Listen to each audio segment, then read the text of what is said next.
প্রথম জ্বালালাম জাহান্নামের আগুন, কালার হয়ে গেল শ্বেতবর্ণ সাদা। 1000 বছর জ্বালানোর কারণে বিশ্বনবী মুহাম্মদ রাসূলুল্লাহ জওয়ানি মোবারক তিরমিজি আবু দাউদ শরীফের হাদিস, আগুনের কালারের রং পরিবর্তন হয়ে সাদা হলো সাদা। আল্লাহ বলেন এখন উপযুক্ত হয়নি, আর 1000 বছর জ্বালাও। ফেরেশতারা আবার কড়া করার জন্য আর 1000 বছর জ্বালালো। আল্লাহ বলছেন এ ফেরেশতারা এবার কালার কেমন হলো? ফেরেশতা বলছেন আল্লাহ কালার হয়েছে লাল বর্ণ, লোহিত বর্ণ লাল। আল্লাহ বলছেন এখন উপযুক্ত হয়নি, আবার 1000 বছর জ্বালাও। আবার ফেরেশতারা 1000 বছর জ্বালানো শুরু করলো। জ্বালানো যখন হয়ে গেল আল্লাহ বলেন এবার বলো আগুনের কালার রং কেমন হলো? ফেরেশতা বলছেন ইয়া রব্বি 3000 বছর জ্বালানোর কারণে আগুনের কালার পরিবর্তন হতে হতে হতে এখন আসওয়াদুন ঘোর কৃষ্ণ কালো বর্ণ হয়ে গেছে।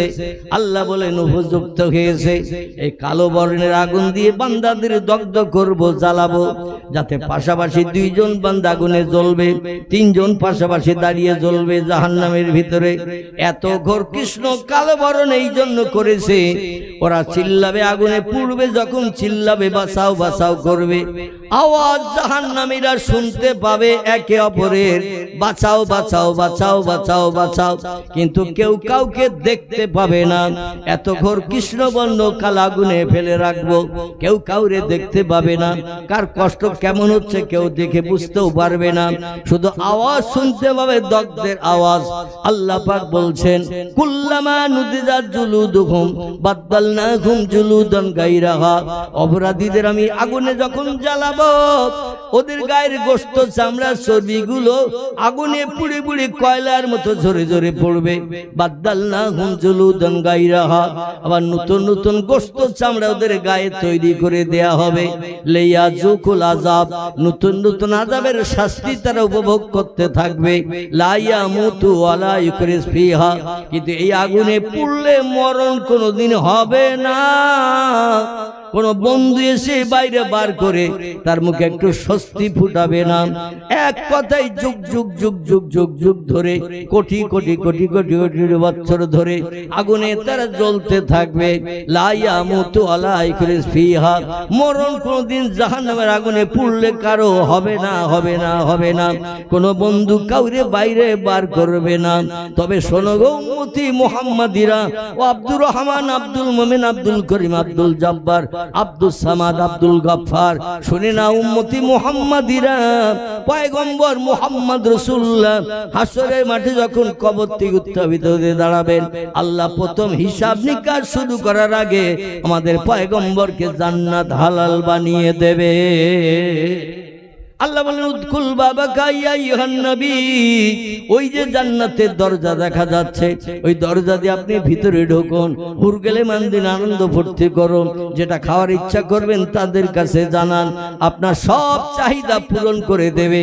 আপনি জান্নাতে না ঢুকে গেলে আমি আল্লাহ আপনার অপরাধী উম্মতদের বিচার শুরু করতে পারছি না।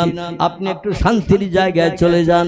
রাসূল বলছেন লা ইয়াদখুলুল জান্নাত, প্রথম আমার জন্য হালাল হবে, জান্নাত হালাল হবে, শান্তির জায়গা আমার জন্য প্রথম বরাদ্দ হবে। কিন্তু আমি যদি জান্নাতে চলে যাই নিজের সুখ ভোগের জন্য, ঘুর গেলে মানদিন আনন্দ ফুর্তি যদি করি, আমার গুনাহগার উম্মতদের উপায়ের দায়িত্বকে পালন করবে। এই জন্য আল্লাহ আমাকে অনুমতি দেওয়া সত্ত্বেও আমি জান্নাতে ঢুকবো না। আচ্ছা, আমার মতো মৌলভী আবুল কালামকে, আপনাদের মতো আব্দুর রহমান, আব্দুল সালাম, আব্দুল মুবিন, গোলাম নবী, গোলাম কিবরিয়া, গোলাম রসুল, আব্দুল খালেক, এদের যদি হাসরের মাঠে যেদিন সূর্য 12টা মুখ দিয়ে 1 মাইল মাথার উপর থেকে কিরণ দান করবে পৃথিবীতে, দুনিয়ার এই শক্ত মাটি সেদিন সূর্যের রৌদ্রে গলিয়ে দিয়ে পানির মতো টকবক করে ফুটতে থাকবে, পায়ে কোনো জুতো টুতো থাকবে না, একেবারে উলঙ্গ থাকবে নবীরা, উলঙ্গ থাকবে নবীর বিবিরা, উলঙ্গ থাকবে নবীর উম্মতেরা, উলঙ্গ থাকবে পৃথিবীর সব দেশের সব মানুষ। নারী পুরুষ সব উলঙ্গ থাকবে, কারো গায়ে কোনো পোশাক থাকবে না।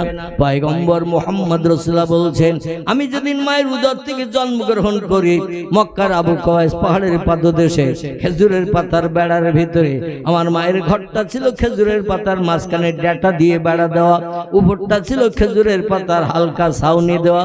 সূর্য রৌদ্র দিলে ঘরের ভিতরে আলো যেত। বর্ষার পানি এখান থেকে 14.5 বছর আগে যখন হতো, বাইরে যতটা ভিজে যেত আমার মায়ের ঘরের ভিতরটা ততটা ভিজে যেত। হালকা পাতলা খেজুরের পাতা সালে দেওয়া ছিল। জোরে বলুন একটু সুবহানাল্লাহ। সেই ঘরের মানুষ আমি মুহাম্মদ রাসূলুল্লাহ সাল্লাল্লাহু আলাইহি সাল্লাম।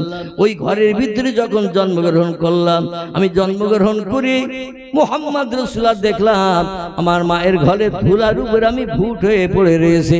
মায়ের ঘরে একটা খেজুরের পাতা চাটাই বিছানা পর্যন্ত ছিল না। যিনি আমাদের পয়গম্বর, যিনি আমাদের সর্দার, আমাদের নেতা, জন্মগ্রহণ করেছেন ধুলার উপরে। দুনিয়ায় যত বাচ্চা জন্মগ্রহণ করে ধাত্রীরা দেখবেন তারে চিৎ করে শুইয়ে রাখে। ঠিক বললাম না ভুল বললাম? তথ্যের ভিতরে ভুল মিস্টেক ধরা পড়লে আমাকে অবগত করাবেন। আমার ভুল হলে আমি সংশোধন করে নেব। আর আপনাদের তথ্যের উত্তর দিতে যে ভুল হয়ে যায় যদি, আমি অদম সংশোধন করে দেব। তবে এতেকাবের নিয়ত ছেড়ে দিতে হবে। কিসের নিয়ত বললাম? এতেকাবের নিয়ত ছেড়ে দিতে হবে। মানে মসজিদে রমজানের শেষ দশকে যে এতেকাব হয়, ওই এতেকাবের নিয়ত করে থাকলে কিন্তু আসল তথ্যটা জানা সুযোগ হবে না, সম্ভব হবে না। একটু নিয়ত ছাড়েন, জজবা তৈরি করেন, আল্লাহর রহমত অবারিত ধারে বর্ষিত হবে এই মজলিসে। জোরে বলুন একটু আমিন। আর একটু জোরে বলুন আমিন। পয়গম্বর বলছেন, আমি মুহাম্মদ রাসূলুল্লাহ দুনিয়ার সব ছেলেদের মতো এইরকম পৃথিবীতে মায়ের উদর থেকে এসে সব ধাত্রীরা বাচ্চাদের, ছেলে হোক বা মেয়ে হোক, চিৎ করে শুইয়ে রাখে। কারণ ভুট করে যদি শুইয়ে দেয়, নাক যদি একবার চেপে যায়, ও কি নিঃশ্বাস নিতে পারবে? ও কি পাল্টি খেয়ে ঘুরে আবার সোজা হতে পারবে? কারণ এই সদ্য বাচ্চা, ও নড়ার ক্ষমতা নাই। এই জন্য আল্লাহ পাক সব বাচ্চাকে পৃথিবীতে পাঠানোর পরে যারা ধাত্রী সন্তান প্রসব করায়, বাচ্চাকে চিৎ করে শুইয়ে রাখে। কিন্তু পয়গম্বর মুহাম্মদ রাসূলুল্লাহ ধাত্রীরা তাকে ভুট করে শুইয়ে রেখেছিলেন। চিল্লাই বলুন সুবহানাল্লাহ। যার কেউ নাই তার কে আছে? আর একটু জোরে বলেন। যার কেউ নাই তার আছে আল্লাহ। এজন্য আল্লাহ যে নির্দেশ দিয়েছেন জান্নাতি ধাত্রীরা, নার্সেরা সেইভাবে পয়গম্বরকে মায়ের উদর থেকে জন্মগ্রহণ করিয়েছেন 1 সেকেন্ডের ভিতরে। জোরে বলুন একটু আমিন। যদি বলেন হোয়াট ইজ দ্য ডকুমেন্ট, একটা ছোট্ট তথ্য আপনাদের কাছে দেব। পয়গম্বরের জীবনী গ্রন্থ পড়লে তথ্য পাবেন। সিরাতুন নবী, সিরাতে হালাবিয়া, আসাহুস সিয়ার, আর রাহিকুল মকতুম, সিরাতে ইবনে হিশাম, বিশ্ব নবীর নামি দামি জীবনী গ্রন্থ যারা লিপিবদ্ধ করেছেন তার ভিতরে এই তথ্য লিপিবদ্ধ করা আছে। আমি সেই তথ্যই আপনাদের কাছে পরিবেশন করছি। ধাত্রীদের আল্লাহ পাক যেভাবে তথ্য দিয়ে দিয়েছেন তারা সেইভাবে কাজ করছেন। তবে এমন ট্রেনিং প্রাপ্ত হয়ে জান্নাতে ধাত্রীরা এই পৃথিবীতে এসেছিলেন বিশ্ব নবীকে জন্মগ্রহণ করাতে, মামিনার বাচ্চা প্রসব করিয়ে ব্যথা যন্ত্রণা দূর করতে। তারা অনেক আগে জান্নাতের নারী বনে রয়েছেন। জোরে বলুন একটু সুবহানাল্লাহ। কারবা নাম হযরতে আসিয়া, ফেরাউনের বিবি, জীবন দান করেছিল স্বামীর হাতে, কিন্তু তিনি কলেমা ছাড়েননি। আল্লাহ তার ঈমানটা পাকা বানিয়ে নেওয়ার কারণে তাকে জান্নাত হালাল বানিয়ে দিয়েছেন, জীবন দিয়েছেন, শহীদি মরণ বরণ করেছেন, আল্লাহ তাকে জান্নাতে রেখে দিয়েছেন। আরেকজন নারীর নাম হলো হযরতে মরিয়ম, ঈসা নবীর মা, তিনি এসেছিলেন নবীজিকে জন্মগ্রহণ করাতে। আরেকজনের নাম ছিল হযরতে হাজেরা, ইব্রাহিম নবীর দ্বিতীয় স্ত্রী, 2 নম্বরের বিবি। আল্লাহ পাক তাদের পাঠিয়ে দিয়েছিলেন জান্নাতি ট্রেনিং দিয়ে, যাতে বাচ্চা প্রসব করাতে যে কোনো অসুবিধা না হয়। আমিনারে বলা হলো, আমিনা একটুখানি চোখটা বন্ধ করো। আমিনা বলছেন, আমার প্রসব বেদনা চলছে সন্ধ্যার রাত থেকে। খুব ভালো করে শুনবেন, সন্ধ্যা বেলার পর থেকে মামিনার প্রসব বেদনা যন্ত্রণা চলছে। আর উনি ঘরের ভিতরে এপাশ ওপাশ করছেন। আর পার্শ্ববর্তী মক্কায় আর যত লোকের বাড়ি ছিল, আবু লাহাব, আবু জেহেল, উমাইয়া বিন খালদ, সুফিয়ান ইবনে খালিদ হারবি, উতবা, উতাইবিয়া, শুআইবিয়া, ইকরামা, আবু সুফিয়ান, নাজ্জার, এদের ঘর ছিল সব পার্শ্ববর্তীতে। তবে দূরে দূরে ছিল তাদের ঘর। আমিনার ঘরের পাশে কারো ঘর ছিল না, কারণ আমিনা ওই যুগে তিন মানুষের কাছে একটা অপবাদী সাব্যস্ত হয়েছিলেন। আমিনা দেখতে সুন্দরী, মিষ্টি মিষ্টি কথা বলে, মুস্কি মুস্কি হাসে। পাড়ার মেয়েরা তার পাশে যে কত ইয়াসরিবের দেশের গল্প আমরা শুনতে গেছি। আমরা মক্কার অধিবাসী, আমিনা হলো মদিনার অধিবাসী। মদিনার দেশের গল্প, নতুন দেশের গল্প কে না শুনতে চায়। কিন্তু আব্দুল্লাহর মরণের পরে মক্কার মানুষদের মগজে দুশ্চিন্তা জমে গেল। আমিনা দেখতে সুন্দরী, অপরূপা, মুস্কি মুস্কি হাসে, মিষ্টি মিষ্টি কথা বলে। তার কথা শুনলে কলিজার তুষের আগুন নিবারণ হয়। কিন্তু ও হলো সোয়াসে রোগিনী। কি রোগিনী? সোয়াসে রোগিনী। ওর দেহে কঠিন সোয়াসে রোগ রয়েছে। এখান থেকে 20-50 বছর আগে আমাদের দেশে যখন গরমকালে পক্স হতো না, অনেক মানুষ তাদের বাড়ির ধারে পাশে যেত না, কারণ সোয়াসে রোগ। ওখানে যদি যাই তাহলে ও রোগ আমারও ধরতে পারে। অনেক বাড়িতে যদি ডায়রিয়া, কলেরা হয়, ও বাড়ির ধারে পাশে লোকজন যেত না, কারণ ডায়রিয়া, কলেরা রোগটা খুব কঠিন রোগ। ওখানে গেলে ওই হাওয়ায় হয়তো আমার দেহ কলেরা ধরতে পারে। কিন্তু আসলে তা না। আসল ব্যাপারটা আল্লাহ যারে দেবে তার হবে, আল্লাহ যারে দেবে না তার হবে না। এটা ঠিক কি না? এই করোনা হয়েছিল 2019-20 সালে। করোনা, ছেলে বাপ নিতে যায়নি, ছেলে মাকেও নিতে যায়নি, হসপিটালে মারা গেছে। খবর দেয়া হলো তোমার বাপ মারা গেছে করোনা রোগে, মা মারা গেছে করোনা রোগে, লাশ নিয়ে চলে যাও। বলে লাশ নিতে যাই যদি আমারও ধরতে পারে রোগ, যা পারো করো, আমরা লাশ নিতে যাব না। আমার গ্রামে এমন অনেক ঘটনা ঘটেছে। আপনাদের দিকে একটা ঘটেছে না ঘটেনি? লাশ নিতে অনেকে যায়নি কঠিন করোনা রোগের ভয়ে। কিন্তু আমাদের গ্রামে অনেক ব্যক্তি তারা নিজ হাতে করে গোসল করিয়েছে, কাফন পরিয়েছে, লাশ দাফন করেছে। তাদের কারো এই করোনা রোগ হয়নি। বিশেষ করে আমাদের মতো মৌলবী লোকেরা। আমিও পর্যন্ত কয়েকজনের জানাজা পড়িয়েছি, কাফন পরিয়ে দিয়েছি। এই রোগের ভয় যদি করতাম তাহলে ওইভাবে মরা কুকুরের মতো গর্তে ফেলে দিতে হতো কিনা। তাওয়াক্কালতু আলাল্লাহ, আল্লাহর উপরে যারা ভরসা করে আল্লাহ তাদের হেফাজত করেন। জোরে বলুন একটু আমিন। আসুন এইবার সেখানে নিয়ে চলে যাই। অসুবিধা হচ্ছে না তো আপনার? হচ্ছে না তো? কারণ আমি এখন ড্রাইভার, আপনারা এখন যাত্রী। আমি যে রাস্তায় গাড়ি চালাচ্ছি এ রাস্তায় যদি আপনাদের পছন্দ না হয় তাহলে নক করবেন, স্টিয়ারিং ঘুরিয়ে আবার অন্য রাস্তায় চালিয়ে দেবো। কারণ আমি তো ড্রাইভার, স্টিয়ারিং আমার হাতে, আপনারা যাত্রী গাড়িতে বসে আছেন। এখন ওই যে রাস্তায় গাড়ি চলছে এই রাস্তা যদি আপনাদের ভালো না লাগে, পছন্দ না হয়, তাহলে একটু নক করে দেবেন, আবার একটু স্টিয়ারিং ঘুরিয়ে অন্য রাস্তায় চালাবো। ঠিক আছে তো নাকি? আসুন একটু নবীর মোহব্বতে একটু প্রাণ ভরে দরুদ শরীফ পাঠ করে নেই। এখন একটাবারও দরুদ শরীফ পড়া হয়েছে? হয়নি। আপনারা ছিলেন না বলি এত সময় একটু জমি চড়ছিলাম, এটা ডাক্তার দিচ্ছিলাম যাতে কিছু মানুষের আনাগোনা হয়। আলহামদুলিল্লাহ কিছু মানুষ আপনারা এসেছেন। মজলিসটা এবার তো একটু চোখে দেখার মতো হয়ে গেছে। আর হুজুর যেই চলে গেলেন মজলিস একেবারে ফাঁকা বললো। অত 3 থেকে 4 জন বসেছিল। ঠিক বললাম? ভুল বললাম? 3 থেকে 4 জন বসছিল। আসুন একটু পয়গম্বরের শানে আল্লাহর রহমত পাওয়ার উদ্দেশ্যে আমরা একটু নবীর মহব্বতে দরুদ শরীফ পাঠ করে নেই। যে নবীর জন্ম বৃত্তান্তের কথা আলোচনা করছিলাম, আমি শেষের দিকে যেখানে নিয়ে যাওয়ার চিন্তা নিয়েছিলাম সেখানে আপনাদের নিয়ে যাব ইনশাআল্লাহ। গাড়িটা ওই পর্যন্ত নিয়ে পৌঁছাবো। একটু উচ্চ রবে প্রাণ ভরে মহব্বতে নবীর শানে দরুদ শরীফ পড়ে নেন। আল্লাহুম্মা সাল্লি আলা সাইয়্যিদিনা মাওলানা মুহাম্মদ ওয়া আলা আলি মাওলানা মুহাম্মদ।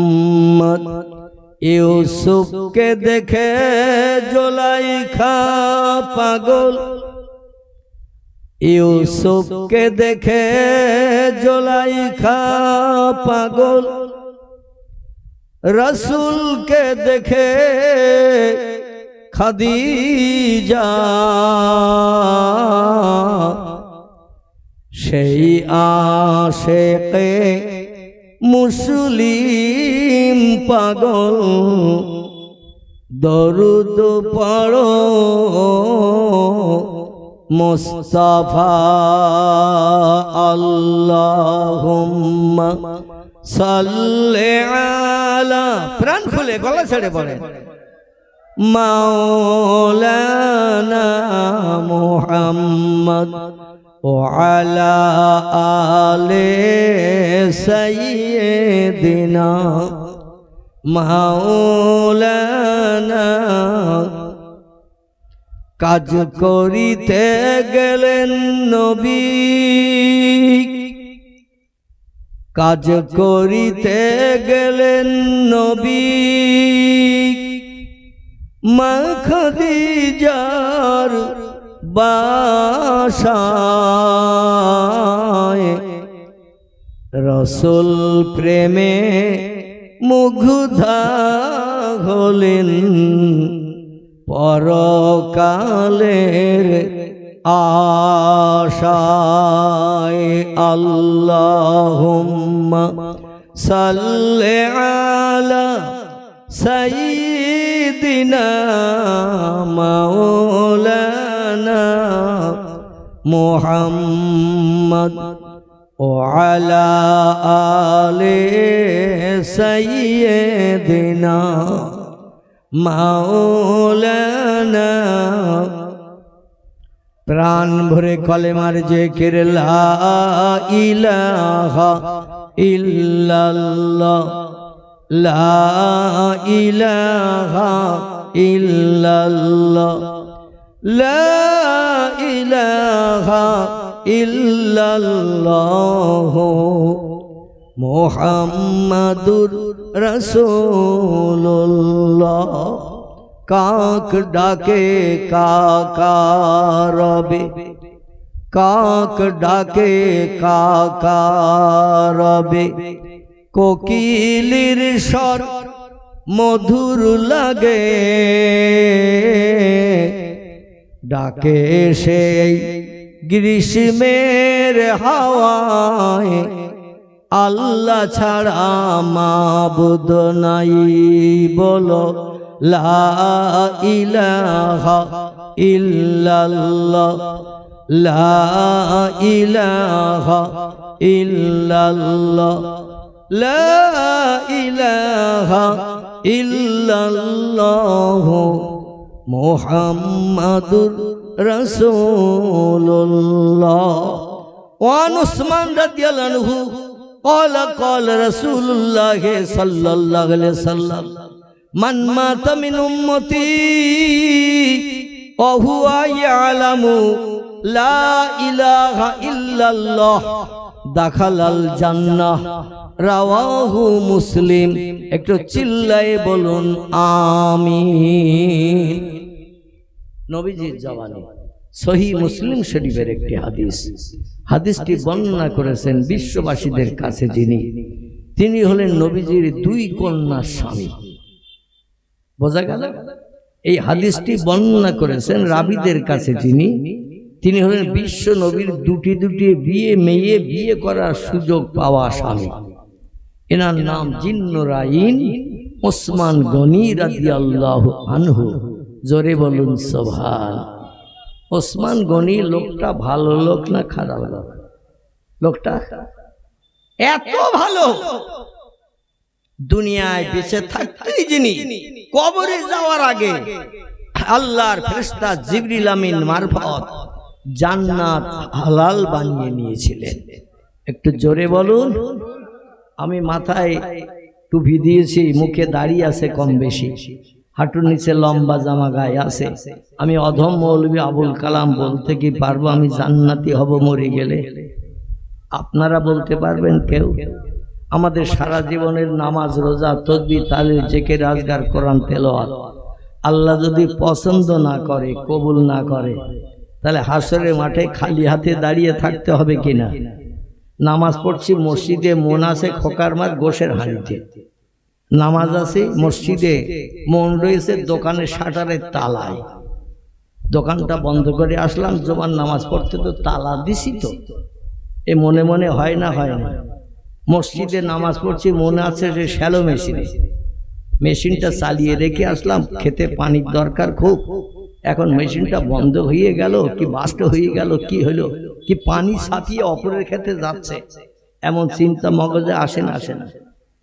একাগ্রতার নামাজ যদি না হয়, খসু যারে বলা হয়, এই একাগ্রতার নামাজ যদি আমাদের না হয়, মন যদি খোকার মার কাছে যায়, গোশের হাড়িতে যায়, দোকানের শাটারে যায়, বড় ধান খেতের আল ছাপিয়ে গেছে কিনা পানি, এখানে যদি মনটা যায়, নামাজ কবুল হবে বলে মনে হয়? সেই খোদার কসম, নামাজ কোনোদিন কবুল হবে না। আর মসজিদে নামাজে দাঁড়িয়ে দেখবেন হাজার চিন্তা আমাদের মগজে আসে। ঠিক বললাম না ভুল বললাম? যখন নামাজে থাকি না তখন অত চিন্তা আসে না, আর যেই নামাজে দাঁড়ায় তাকবীর তাহরিমা বেদে, ইবলিস শয়তান হাজার চিন্তা মনের ভিতরে ঢুকিয়ে দেয়, যাতে তোর নামাজ যেন আল্লাহর কাছে কবুল না হয়। সহিহ মুসলিম শরীফের হাদিস, নবী বলছেন, যখন তুমি নামাজে দাঁড়াবে তখন এই ধারণা করে দাঁড়াবে, আল্লাহ তোমার সামনে দাঁড়িয়ে আছে, আল্লাহর কাজ করছো, আল্লাহ তোমার কাজ দেখতেছে, এইভাবে নামাজ পড়বে। আচ্ছা, মালিক যদি সামনে থাকে, মজুরি যারা খাটে এরা কাজে ফাঁকি দেয়? মালিক সামনে যদি থাকে কাজে ফাঁকি দেয় মজুরিরা?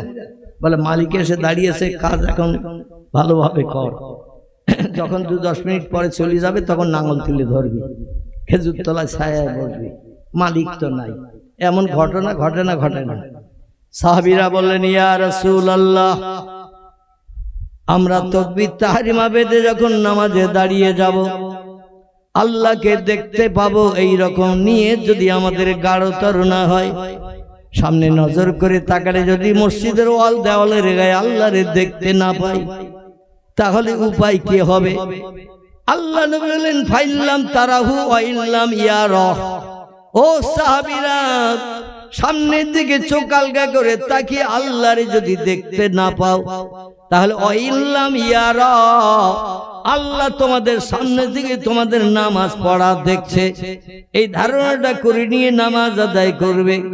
আল্লাহ তোমাদের দেখছে এই ধারণা যদি করে নিতে পারো, কাজে আর গাফিলতি হবে না, কাজে ভুল হবে না, কাজে মনোনিবেশ অন্যদিকে যাবে না, এই নামাজটি আল্লাহর দরবারে কবুলিয়তের দরজায় পৌঁছিয়ে যাবে।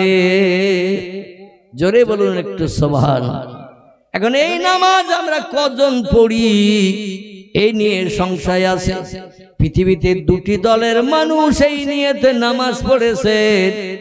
একটি দলের নাম হলো নবী আম্বিয়ার দল, একটি দলের নাম হলো ওলি আউলিয়ার দল। বোঝা গেল? একটি দলের নাম হলো নবী আম্বিয়ার দল, একটি দলের নাম হলো ওলি আউলিয়ার দল। আর যত দলের মানুষ আমরা পৃথিবীতে বাস করছি, আলেম, হাফেজ, কারি, মুফতি, মসজিদের ইমাম, মুয়াজ্জিন, মুক্তাদি, চাষি, তাঁতি, কামার, কুমার, সুফতর, ধোপা, নাপিত, ডাক্তার, কবিরাজ, হাকিম, জজ, উকিল, ব্যারিস্টার, বিজ্ঞান, দর্শন, ইঞ্জিনিয়ার, ভূতত্ত্ববিদ, ঐতিহাসিক, সাহিত্যিক, ভৌগোলিক, এমন করে দর্জির থেকে শুরু করে সুতোর মিস্ত্রি পর্যন্ত, গাড়ি ড্রাইভার থেকে শুরু করে কন্ট্রাক্টর পর্যন্ত, যত দলের মানুষ আমরা পৃথিবীতে আছি, আমরা কোন দলের মানুষ কিন্তু ওই একাগ্রতার নামাজ পড়তে পারি না। কেবল দুটি দলের মানুষ একাগ্রতার নামাজ আদায় করেছে। আর এদের টোটাল নামাজগুলো আল্লাহ কবুল করে নেওয়ার কারণে কোনদিন তাদের থানা পুলিশের কাছে যেতে হয়নি, ওসির কাছে যেতে হয়নি, কোর্ট কাছারিতে যাওয়ার প্রয়োজন হয়নি, মানুষের কাছে হাত পাতার দরকার হয়নি, প্রধানের কাছে দরখাস্ত দিতে যেতে হয়নি, মেম্বারের সঙ্গে যুক্তি করতে হয়নি, এমএলএর সঙ্গে কোনো গোপন আতাতের আলোচনা করতে হয়নি। সব সমস্যার সমাধান আল্লাহ এই দুটি দলের মানুষের নিয়েছেন।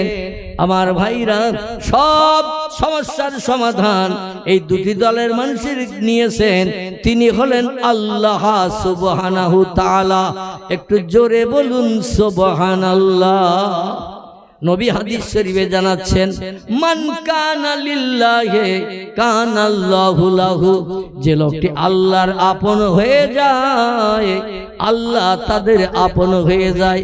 অকুল্লা শাইইন ইয়ানফাউন নাস, আর পৃথিবীতে যত সৃষ্টি চোখে দেখতে পাও, যত সৃষ্টি চোখে দেখতে পাও না, বাঘ ভাল্লুক হাতি সিংহ গন্ডার ইঁদুর কুকুর বিড়াল সাপ বিচ্ছু ব্যাং মাছি মশা পিপিলিকা কীট পতঙ্গ জীবজন্তু সাগরের জলস্থি কামট কুমির তিমি মাছ থেকে শুরু করে যত বড় নামি দামি জীবজন্তু সাগরে বাস করে, ডাঙায় যত সৃষ্টি বাস করে, হিংস্র জন্তু থেকে শুরু করে গুঁড়ো মশা পর্যন্ত, এরা বান্দার সঙ্গে দুর্ব্যবহার করে না। বান্দা যখন যেটা চায় সেটা বান্দাকে দিয়ে মুখে হাসি ফুটায়। আল্লাহ কোরআনে সূরা বাকারায় তত্ত্ব করে বলছেন, বিসমিল্লাহির রহমানির রহিম, হুয়াল্লাযী খালাকা লাকুম মা ফিল আরদি জামিআ। অসুবিধা হচ্ছে না তো আপনাদের? আল্লাহ বলছেন হুয়াল্লাযী খালাকা লাকুম, ও মানুষ যা কিছু পৃথিবীতে চোখে দেখতে পাও, যা কিছু চোখে দেখতে পাও না, সব বানিয়েছি কেবল তোমাদের উপকারের জন্য। লাকুম লাকুম লাকুম, লাকুম শব্দের বাংলা অর্থ হলো মানুষ, তোমাদের উপকারের জন্য। বাঘ বানিয়েছি, ভল্লুক বানিয়েছি, হাতি বানিয়েছি, গন্ডার বানিয়েছি, জলস্থি বানিয়েছি, কামট কুমির তিমি মাছ থেকে শুরু করে নামি দামি বড় জীব জন্তু যা কিছু দেখছো সব বানিয়েছি তোমাদের উপকারের জন্য। যদি তোমরা আমার হও আমি আল্লাহ তোমাদের হয়ে যাব, আর আমি যখন তোমাদের হয়ে যাব অকুল্লা শাইইন ইয়ানফাউন নাস, এমন কোন সৃষ্টি পৃথিবীতে নাই যারা তোমাদের সঙ্গে দুর্ব্যবহার করে। সবাই তোমাদের হুকুম তামিল করবে, যখন যেটা বলবে সেটা শুনবে, কোনদিন তোমাদের সঙ্গে দুর্ব্যবহার পৃথিবীর কোনো সৃষ্টি করবে না। কারণ লাকাদ খালাকনাল ইনসানা ফি আহসানি তাকবীব। আল্লাহ কোরআনে সূরা ৩ ভিতরে তত্ত্ব করে দিয়ে বলছেন, যত সৃষ্টি পৃথিবীতে আছে সমস্ত সৃষ্টির ভিতরে আমি সেরা করে দামি করে মর্যাদাবান করে একটা সৃষ্টি বানিয়েছি। এই সৃষ্টিটির আরবি নাম হলো ইনসান, ইংরেজি নাম হলো ম্যান, বাংলা নাম হলো মানুষ। মানুষ মানুষ সমস্ত সৃষ্টির ভিতরে সেরা করে বানিয়েছি ইনসানকে, ম্যানকে, মানুষকে। মানুষ হলো সব সৃষ্টির ভিতরে সেরা। একটু চিল্লায়ে বলুন সুবহানাল্লাহ। এবার একটা ছোট্ট প্রশ্ন করি মগজ ধোলাই করার জন্য, অসুবিধা হচ্ছে না তো? ছোট্ট প্রশ্ন। আল্লাহ কোরআনে সূরা বাকারায় আয়াত দিয়ে জানিয়ে দিলেন, কোরআনের আয়াত সব সত্য তো নাকি? সত্য। আমি মাঝখানে বক্তৃতা শুরুর সময় একটু বলেছিলাম, কয়েকজন ছিলেন যখন, আমি বললাম আপনারা সবাই সত্য বলছেন, তাহলে একটু যাচাই করব, এ বলেছিলাম না? কয়েকজন অল্প ছিলেন। এই যাচাই করার জন্য একটা তথ্য আমি দিয়েছিলাম কোরআনের সূরা রহমানের ২য় রুকু থেকে, মনে আছে কারো? সূরা রহমানের ২য় রুকু থেকে তথ্য দিয়েছিলাম, রব্বুল মাশরিকাইনে ও রব্বুল মাগরিবাইন। আল্লাহ বলছেন আমি পৃথিবীতে দুটি পূর্ব দিকের প্রভু, আমি পৃথিবীতে দুটি পশ্চিম দিকের প্রভু। এবার আপনাদের কাছে জিজ্ঞাসাবাদ করি, কোরআনকে কেমন সত্য বিশ্বাস করে? এই পৃথিবীতে পূর্ব দিক কটি? সব ইতিকাফ করছেন? পূর্ব দিক কটি? একটা যখন বলছে জোরে বলেন, অধমের কান পর্যন্ত আওয়াজটা আসুক। আর আপনারা কেউ বলবেন না, থাকবেন ওইভাবে। এখানে কোনো বিপদ মুসিবত নাই, ফ্রির মাল 10 কেজি কম হবে না। উত্তর ভাই যেমন দিয়েছে আপনাদের মুখ দিয়ে উত্তর চাচ্ছি। পৃথিবীতে পূর্ব দিক কটা? একটা। আল্লাহ বলছেন আমি পৃথিবীতে দুটি পূর্ব দিকের প্রভু। তাহলে আপনারা একটু আগে বক্তৃতার প্রারম্ভে বলেছিলেন কোরআন সত্য, তাহলে সত্য বিশ্বাস করেন আপনারা কেউ? সত্য যদি বিশ্বাস করতেন তাহলে বলবো আল্লাহ যেমন বলেছে পূর্ব দিক দুটি, আপনাদেরও বলার দরকার ছিল পূর্ব দিক দুটি। তাহলে তো কোরআন সত্য হবে নাকি?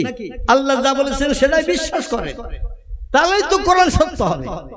আল্লাহ বলছেন শুধু পূর্ব দিক দুটি নয়, ও রব্বুল মাগরিবাইন, আমি পৃথিবীতে দুটি পশ্চিম দিকের প্রভু। এবার জিজ্ঞাসাবাদ করে এই পৃথিবীতে পশ্চিম দিক কটি? কটা? ছেলেটা বলছে দুটি, আপনারা তো কিছু বলেন না। সেইটাই তো আমি জিজ্ঞাসা করছি। আপনারা জানেন পৃথিবীতে পশ্চিম দিক একটি, কারণ সূর্য সন্ধ্যাবেলা ডোবে যেদিকে সেদিকটা কোন দিক? এবার বলতে অসুবিধা। সূর্য যেদিকে ডোবে সন্ধ্যাবেলা সেই দিকটা হলো পশ্চিম দিক। সূর্য ভোরবেলা যেদিক থেকে গাছের মাথা দিয়ে ডগমগ করে ঠেলে ওঠে এই দিকটা কোন দিক? পূর্ব দিক। তাহলে সূর্য যেদিকে উদয় হয় সেদিক পূর্ব দিক, সূর্য সন্ধ্যাবেলা ডোবে যেদিক সেদিক পশ্চিম দিক। পৃথিবীর বিজ্ঞানীরা সূর্য দেখেই দিক নির্ণয় করেছেন, ধারাপাতে সেটা লিখে দিয়েছেন। এক চন্দ্র, দুই পক্ষ, তিন নেত্র, চার বেদ, পাঁচ পঞ্চবান, ছয় ঋতু, সাত সমুদ্র লিখেছেন না? লিখে নয় নবগ্রহ, 10 দিক এই লেখা আছে না? নাই, ধারাপাতে লেখা আছে।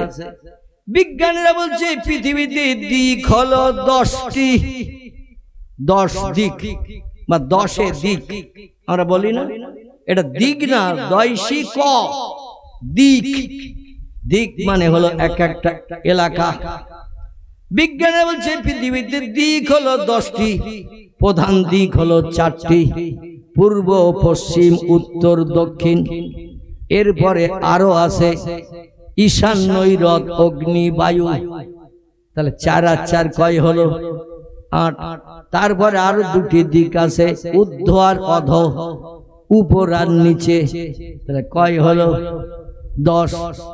আল্লাহ বলছেন আমি পূর্ব দিকের পূর্ব হলাম 2টি, পশ্চিম দিকের পূর্ব হলাম 2টি। তাহলে এটাই যদি বাস্তব সত্য হয় তাহলে দিক আরো বাড়বে না কমবে? বিজ্ঞান যে তত্ত্ব দিয়েছেন খুব ভালো করে বুঝবেন। আর যদি কোনো মগজে কোনো প্রশ্ন আসে সেটাও জিজ্ঞাসাবাদ করবেন। তাহলে আমার একটু লম্বা সময় লাগবে আপনাদের মগজ সাফ করতে। আর যদি বলেন যা বলছেন বলুন, তাই শুনে বাড়ি যাব, তার দুশ্চিন্তা যদি মগজ আলাদা জোটে ওটা কিন্তু নিয়েই বাড়ি যেতে হবে। ঠিক বললাম না ভুল বললাম? আপনাদের নিয়েই বাড়ি যেতে হবে। এখন 2টি, আমরা একটা পূর্ব দিক একটা পশ্চিম দিক এটা ধরে 10 দিক গুনি। আল্লাহর কথা মোতাবেক পূর্ব দিক যদি 2টি ধরি, পশ্চিম দিক যদি 2টি ধরি, তাহলে দিক বাড়বে না কমবে? বাড়বে। তাহলে বেরিয়ে কত হবে? বাড়লে কত হবে? দিক 12। আল্লাহ কথা বলতেছেন, তবে যেন একটু ভিতরে রেখে রেখে বলতেছেন। আহারে, এই যে 12 হয় এটাই কিন্তু বিজ্ঞানীদের গণনায় ভুল। বিজ্ঞানীদের মগজের জ্ঞানে একটু কমতি আছে, এই জন্য বিজ্ঞানীরা সঠিক তথ্য দিতে পারেনি। আল্লাহর জ্ঞান বিজ্ঞানীদের থেকে বেশি না কম? একটু জোরে। আল্লাহ বলছেন ওয়ামা উতিতুম মিনাল ইলমি ইল্লা কালিলা। ও মানুষ, তোমাদের মগজে যে জ্ঞান, যে জ্ঞানের মাধ্যম দিয়ে ক্যালকুলেটর বানিয়েছো, কম্পিউটার বানিয়েছো, রিমোট কন্ট্রোল বানিয়েছো, স্যাটেলাইট বানিয়েছো, ইন্টারনেট বানিয়েছো, উপগ্রহ বানিয়েছো, চন্দ্রযান বানিয়েছো, পাতাল রেল বানিয়েছো, সাবমেরিন বানিয়েছো, রেডিও বানিয়েছো, ভিডিও বানিয়েছো, ভিসিআর বানিয়েছো, কোল্ড স্টোর হিমঘর বানিয়েছো, ফ্রিজ বানিয়েছো, আরো কত কিছু বানিয়ে পৃথিবীর মানুষের মুখে হাসি ফুটিয়ে দিয়েছো। মোবাইল মেশিন প্রথম যখন বার হয় শুধু হাওয়ার মাধ্যম দিয়ে একে অপরের সঙ্গে কথা বলা যেত, এখন মোবাইল মেশিনটা হয়ে গেছে সিনেমা হলের ঘর। ঠিক বললাম না ভুল বললাম? মোবাইল মেশিন এখন সিনেমা হল হয়ে গেছে। তার কারণ যদি বলেন হোয়াট ইজ দ্য ডকুমেন্ট, তাহলে একটা ছোট্ট তথ্য দেব। এই যদি টাচ মোবাইল একটু লম্বা মার্কা পকেটে থাকে, তাহলে সিনেমা হলে আর লাইনে দাঁড়িয়ে টিকিট কেটে ভিতরে ঢুকে ছবি দেখার দরকার আছে নাকি? মোবাইল মেশিনের ভিতরে এখন সিনেমা হল বিজ্ঞানীরা ঢুকিয়ে দেশে না দেয়নি? বসিরহাটে নামি দামি কয়েকটা সিনেমা হল ছিল। একটির নাম দেবযানী, একটির নাম ফাল্গুনী, একটির নাম মিলনী। খোলাপতার পাশে বাজিয়ার রোডে ছিল বলাকা। বসিরহাট থেকে বারাসাত রোড, দেগঙ্গা বাজারের মুখে ডান পাশে ব্যাকের পাশে দেখলেই দেখতে পেতেন একটি সিনেমা হলের ঘরের সামনে সাইনবোর্ড, নাম লেখা ছিল তারা। এখন যে আর একটাও দেখতে পাবেন না। হলের মালিকেরা সব মজুরিদের ভালো মন্দ খাইয়ে হাতুড়ি তুলি দিয়ে বলছে, যত পারিস তাড়াতাড়ি করে গুড়ুম গুড়ুম করে অ্যাকশন চালা। যত সিনেমা হল ছিল মালিকেরাই বানিয়েছিল ব্যবসার জন্য। এখন মালিকেরাই মজুরি ধরে ভালো মন্দ খাইয়ে পেট তাজা করে বড় বড় হাতুড়ি হাতে দিয়ে বলছে গুড়ুম গাড়াম অ্যাকশন চালা। বলে আপনি কি পাগল হয়ে গেছেন নাকি? বলে আমি পাগল হইনি, তোরাই এখন পাগল। আমি যেটা বলছি সেটা কর। বলে কারণ? বলে হলে আর একটা লোক আসে না, টিকিট কাটে না, কারণ বিজ্ঞান হল বানিয়ে দিয়েছে মোবাইল মেশিনের ভিতরে, ঘরে বসে বসে শুধু সব দেখছে। এখন হলে একটা লোক আসে না, সিনেমা দেখে না। এত জায়গা এত বিল্ডিং বানালাম কোটি কোটি টাকা দিয়ে, একটা পয়সা আয় হয় না। ভেঙে চুরমার করে জায়গা ক্লিয়ার কর, এখানে নতুন করে আবার ব্যবসা চালু করব। ফাল্গুনিতে ব্যবসা চালু হয়ে গেছে আলাদা, দেবযানীতে ব্যবসা চালু হয়ে গেছে আলাদা। আমার ভাইরা বলাকা সিনেমা হলে ব্যবসা চালু হয়েছে আলাদা, তারা নামক সিনেমা হলে ব্যবসা চালু হয়েছে আলাদা। আপনাদের দেখবেন এই ঘটকপুকুরের কাছে সিনেমা হল ছিল না? ছিল না? ঘটকপুকুর খালের ওপারে ছিল না? ছিল না? আমার নামও ছিল ভালো নাম পাকিজা, নাম ছিল ভালো নাম নূরমহল। ঠিক বলছি না ভুল বলছি? রাস্তা দিয়ে যাওয়ার পথে নামগুলো দেখতে পেতাম, কিন্তু এখন আর সেই নামগুলো দেখতে পাওয়া যায় না। সব মালিকেরা ভেঙে চুরমার করে দিয়েছে, কারণ মানুষ এখন আর ওখানে উলঙ্গ নারীর ফটো দেখতে যাচ্ছে না। বিজ্ঞান এই ফটো দেখা বন্ধ করে দিয়েছে। তাহলে বিজ্ঞানীদের মগজে মাল আছে না নাই? এত কিছু মাল থাকা সত্ত্বেও আল্লাহ বলছেন, ও বিজ্ঞানীরা, তোমাদের মগজে যে জ্ঞান, যে জ্ঞানের মাধ্যম দিয়ে মানুষের মুখে হাসি ফুটিয়েছ, তবে শোনো, তোমাদের জ্ঞানটা কিন্তু অসীম জ্ঞান নয়। অমা উতীতুম মিনাল ইলমি, যে জ্ঞান তোমাদের মগজে দিয়েছি রিসার্চ করে গবেষণা করে হাজারো যন্ত্র মেশিন বানানোর জন্য, এই জ্ঞান কিন্তু শেষ নয়। তোমাদের থেকে আরেকজন ব্যক্তির জ্ঞান বেশি আছে, তিনি হলেন আল্লাহ সুবহানাহু তাআলা। জোরে বলুন সুবহানাল্লাহ। তোমাদের জ্ঞান হলো আমি আল্লাহ, আমার জ্ঞানের কাছে সামান্যতম একটুখানি জ্ঞান আমি তোমাদের মগজে দিয়েছি, তাই ভাঙিয়ে চুরিয়ে তোমরা অনেক কিছু বানিয়েছো। আমি আল্লাহ এমন একজন জ্ঞানী, তোমাদের মতো অত সময় লাগে না আমার কোনো কিছু করতে, কোনো কিছু বলতে, কোনো কিছু সিদ্ধান্ত নিতে। ইন্নামা আমরুহু ইজা আরাদা শাইআন আইয়াকুলা লাহু কুন ফায়াকুন। জোরে বলুন একটু আল্লাহু আকবার। আল্লাহ বলছেন, শোনো, নামি দামি অ্যাটম বোমা বানিয়েছো, হাইড্রোজেন বোমা বানিয়েছো, রাসায়নিক জৈব বোমা বানিয়েছো, সাবমেরিন বানিয়েছো, সাগরের পানির তলা দিয়ে যুদ্ধ জাহাজ চালিয়ে দিয়ে জায়গায় যে ফুস করে তুলে দেবে, ওখান থেকে আবার বোমা নিক্ষেপ করে পানির তলা দিয়ে চলে আসবে, শত্রুর একটা পশমের ক্ষতি করতে পারবে না। এই সাবমেরিন যন্ত্র যুদ্ধ জাহাজ বিজ্ঞানীরা বানিয়েছে। আল্লাহ বলছেন, তাই বলে মনে করিও না আমার উপরে তোমরা চলে গেছো। ও বিজ্ঞানীরা শোনো, আমরা যেটা করতে না পারি সবার আগে সেটা করতে পারেন কে? আমরা যে জিনিসটা দেখতে না পাই সবার আগে সেটা দেখতে পান কে? আমরা যে কথা শুনতে না পাই সেটা সবার আগে শুনতে পান কে? একটু জোরে বলেন। তিনি হলেন আল্লাহ সুবহানাহু ওয়া তাআলা। তিনি বলছেন, শোনো, আমি যখন কোনো কিছু বানানোর চিন্তা ভাবনা করি, কোনো কিছু তৈরি করার চিন্তা ভাবনা করি, একটা টেবিল বানাতে গেলেও 2-1 ঘন্টা লাগবে, একটা বাস তৈরি করতে গেলেও 2-4 মাস লাগবে, একটা যদি চেয়ার বানাতে যাও অন্তত 2-1 দিন সময় লাগবে। আমি আল্লাহ, আমার ওই রকম সময় লাগে না। আমি যখন শুধু বলি কুন ফায়াকুন, সঙ্গে সঙ্গে সেটা হয়ে যায়। 1 সেকেন্ডের জায়গায় 2 সেকেন্ড সময়। কোনো কিছু বানাতে আমার অতীতে লাগেনি, বর্তমানে লাগছে না, ভবিষ্যতেও লাগবে না।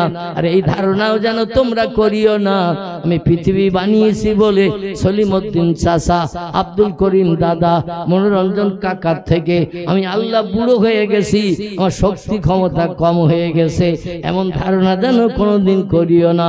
আল্লাহু হাইয়ুন কাইয়্যুম, আমি অতীতে যেমন ছিলাম বর্তমানে তেমন আছি, ভবিষ্যতেও তেমন থাকবো। আল্লাহু লা ইয়ামুত, সব সৃষ্টির মরণ হবে। কুল্লু নাফসিন যায়িকাতুল মাউত, প্রত্যেকটি সৃষ্টির মরণের আশ্বাস চাকানো হবে। মরণের হাত থেকে কেউ নিষ্কৃতি পাবে না, কেউ বেঁচে থাকতে পারবে না, সবাইকে মরণ বরণ করতে হবে। কিন্তু আল্লাহু লা ইয়ামুত, আমি আল্লাহ, আমার মরণ কোনোদিনও হবে না। অতীতে ছিলাম, বর্তমানে আছি, ভবিষ্যতেও থাকবো। আর আমার শক্তি পাওয়ার ক্ষমতা বয়বৃদ্ধ হওয়ার কারণে কম হয়ে গেছে, এটাও যেন ধারণা করিও না। আমি সব সময় চিরন্তন, চিরঞ্জীবী, আমার শক্তি ক্ষমতা একই পাওয়ারে আছে এবং থাকবে। জোরে বলুন একটু সুবহানাল্লাহ, নারে তাকবীর। আমার শক্তি আগে যেমন ছিল এখনো তেমন আছে, ভবিষ্যতেও তেমন থাকবে। এখন যদি বলেন হুজুর আল্লাহ এই তত্ত্বগুলো কোরআনে দিয়েছেন, তার কোনো বাস্তব প্রমাণ আছে? কোনো মানুষ এমন তো প্রশ্ন করতেও পারে যে আল্লাহ আগে যেমন ক্ষমতাবান ছিলেন, বয়স বুড়ো হওয়ার পরও আল্লাহ তেমন ক্ষমতাবান আছেন। আল্লাহ এর তত্ত্বটা কি কোরআনে প্রমাণ করে দেখিয়েছেন? তাহলে আমরা তো নিশ্চিন্ত মনে হতে পারতাম, দুশ্চিন্তা মুক্ত হতে পারতাম। আল্লাহ কোরআনে তত্ত্ব কট করে দিয়ে বলছেন, বিসমিল্লাহির রহমানির রহিম, তুলিজুল লাইলা ফিন নাহারে অতুলিজুন নাহারা ফিল লাইল অতুখরিজুল হাইয়া মিনাল মাইয়িতি অতুখরিজুল মাইয়িতা মিনাল হাইয়্যি ওয়া তারযুকু মান তাশাউ বিগাইরি হিসাব। জোরে বলুন একটু আল্লাহু আকবার। আল্লাহ বলছেন আমার ক্ষমতা আগের মতো আছে না কম হয়ে গেছে? তোমাদের মতো বুড়ো হয়ে গেছে কিনা? আমি কোরআনে শুধু তত্ত্ব পরিবেশন করি নাই, যত তত্ত্ব দিয়েছি বাস্তবে সব তত্ত্বগুলো প্রমাণ করে দেখিয়েছি, যাতে তোমাদের কোনো শক বা সন্দেহ কিঞ্চিত পরিমাণ মগজে না জমে। জোরে বলুন সুবহানাল্লাহ। শোনো মানুষ, তোমরা বর্তমান প্রযুক্তির যুগে, একবিংশ শতাব্দীর যুগে অনেক কিছু বানিয়ে তোমরা এখন মাথা উঁচু করে দাঁড়িয়েছ। আমাদের মতো ক্ষমতা শক্তি আর কারো নাই। তাহলে আমি গোটা 3 জিনিসের তথ্য তোমাদের কাছে দিলাম আর সময় দিলাম।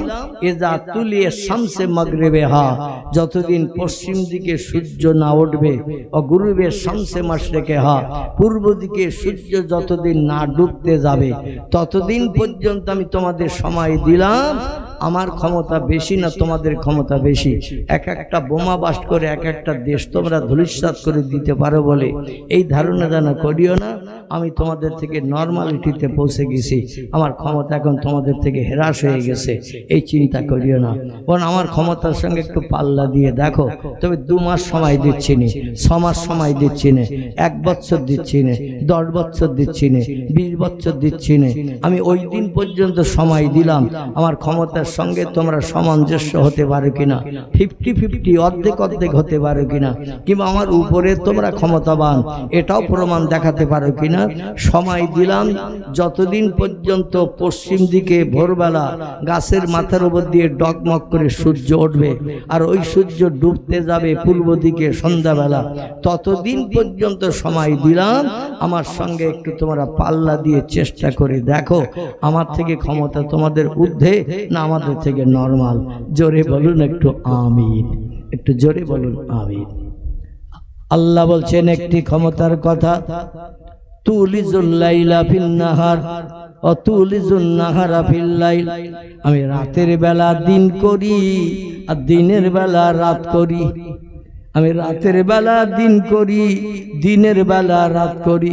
যদি তোমাদের পাওয়ার ক্ষমতা শক্তি বেশি হয়, যত যন্ত্র মেশিন বোমা টোমা সব আছে, অগ্নি অস্ত্র আছে, একদিন রাত 12টার সময় রাত 11টা দিন 11টা বানিয়ে দাও, রাত 1টার সময় দিন 11টা বানিয়ে দাও, রাত 1টার সময় এমন করে দিন 12টা বানিয়ে দাও, আবার দিন দুপুরবেলা 12টার সময় রাত 1টা বানিয়ে দিয়ে দেখাও। যদি তোমরা পারো তাহলে বুঝবো আমার ক্ষমতা যেমন তোমাদের ক্ষমতাও তেমন। আমরা সমান সমান ক্ষমতা ভাগ করে নেব।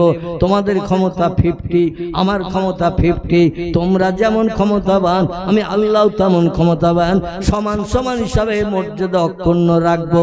এখন বিজ্ঞানীদের যদি দার্শনিকদের ইঞ্জিনিয়ারদের কিয়ামত পর্যন্ত সময় দেন, রাত 12টার সময় দিন 12টা বানাও, রাত 1টার সময় দিন 1টা বানাও, দিন দুপুরবেলা 12:30টার সময় রাত 12:30টা বানাও।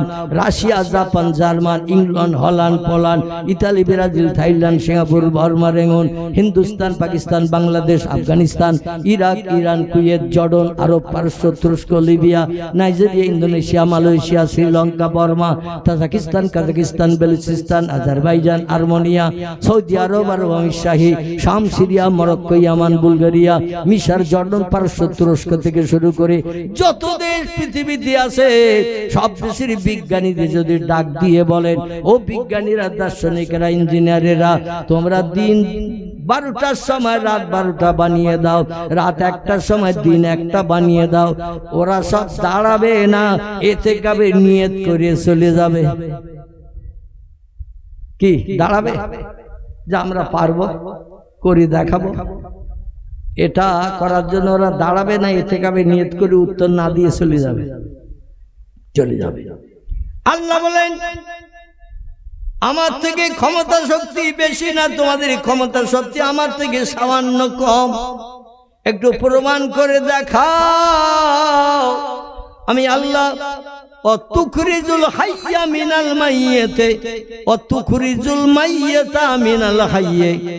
আমি মরাকে জিন্দা করি কোন শব্দের মাধ্যম দিয়ে, আর জিন্দাকে এক মুহূর্তে কোন বলে মারি।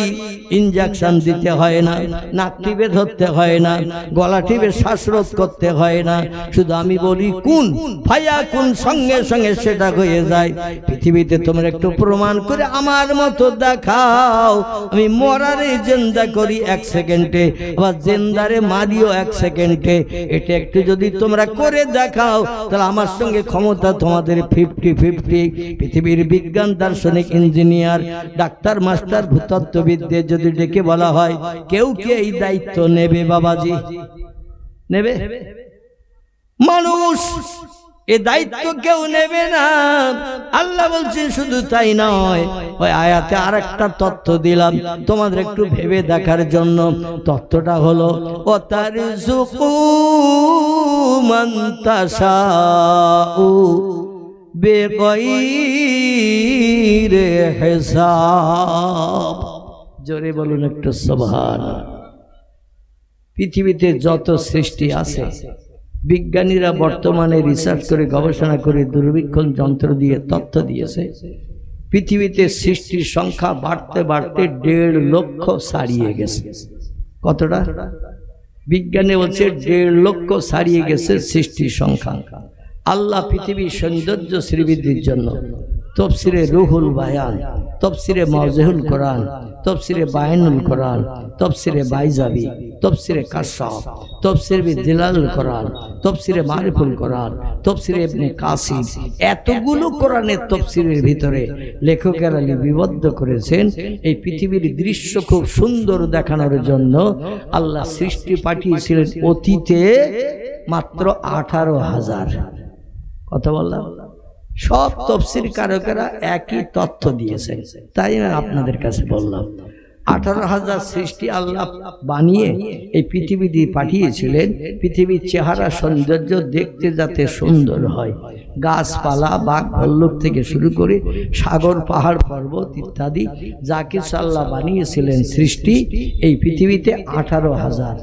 তার থেকে বাড়তে বাড়তে বাড়তে বাড়তে মানে হাইব্রিড প্রোডাকশন বাড়তে বাড়তে এখন 1.5 লক্ষ ছাড়িয়ে গেছে সৃষ্টির সংখ্যা। এই টোটাল সৃষ্টিদের প্রতিদিন রিজিক খাবার দেন কে? বিজ্ঞান দেয় না? দেয় না? ইঞ্জিনিয়ার দেয় না? ডাক্তার দেয় না? মাস্টার দেয় না? সরকার দেয় না? মেম্বার প্রধান এমএলএরা দেয় না? যারা জনগণের নেতৃত্ব করে? আল্লাহ বলছে ওমা মিন দাব্বাতিন ফিল আরদে ইল্লা আলাল্লাহি রিজকুহা। একটু চিল্লায়ে বলুন আল্লাহু আকবার। আল্লাহ বলছেন যত সৃষ্টি চোখে দেখো, যত সৃষ্টি চোখে দেখতে পাও না, এই পৃথিবীতে সাগরের পানির তলায় সৃষ্টি বেশি না ডাঙায় বাস করে যারা মাটির উপরে এদের সংখ্যা বেশি? সাগরে যারা বাস করে এদের সংখ্যা বেশি না ডাঙায় মাটিতে যারা বাস করে এদের সংখ্যা বেশি? কথা বলে ঘুমিয়ে পড়েছেন? আসলে রাত 12টা তো বাজতে যাচ্ছে, ঘুম ঢোল হলো ভাবতে এমনি লাগবে, যার কারণে আপনারা কথা বলছেন না। আমি অধম, মাঝে মাঝে আপনাদের কাছ থেকে একটু জোর জবরদস্তি করে উত্তরটা নিতে চাইছি, যাতে মগজটা সাফ হয়, আল্লাহর ঈমানটা পাকাপোক্ত হয়। জোরে বলুন একটু সুবহানাল্লাহ। এই পৃথিবীতে যত সৃষ্টি আছে এই সৃষ্টির রিজিক পরিবেশন করেন কে? আল্লাহ বলছে ইল্লা আলাল্লাহি রিজকুহা। আমি আল্লাহ আমার রিজিকের উপরে সব সৃষ্টি নির্ভর করে। পৃথিবীর কোনো মানুষ সৃষ্টির খাবার জোগান দেয় না। কথাটা সত্য না মিথ্যা? যদি বলেন মিথ্যা তাহলে বলবো মশার খাবার একদিনের জন্য দাও। মশার খাবার দিতে পারবেন? আপনি বাটিতে করে রক্ত, মশা কি খায়? বেলার রক্ত খায় তো নাকি? ওরা গরু ছাগল এইভাবে যত জীবজন্তু আছে মানুষ থেকে শুরু করে সবার গায়ে ইনজেকশন চালায় নাকি? হেতুড়ে ডাক্তারের মধ্যে ইনজেকশন চালিয়ে ব্লাড কানেকশন করে নিয়ে পাছায় জমা করে, সেটাই ওদের খাবার।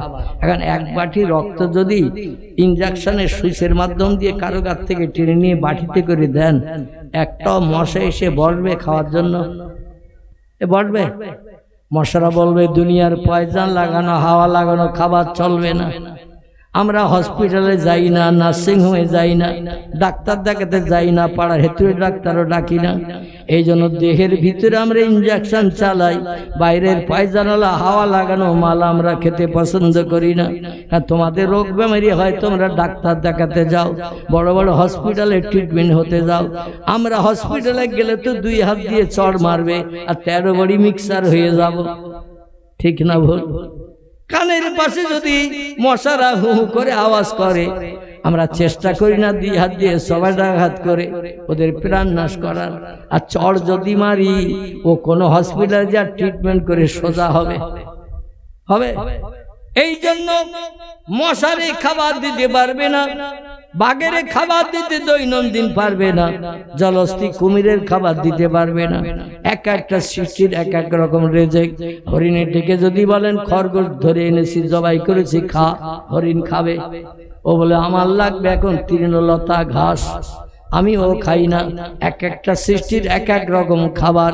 এই দুনিয়ায় কোটি কোটি কোটি কোটি যা সৃষ্টি জিন্দাবস্থায় বসবাস করছে, সব সৃষ্টির খাবার রিজিক পরিবেশন করে কে?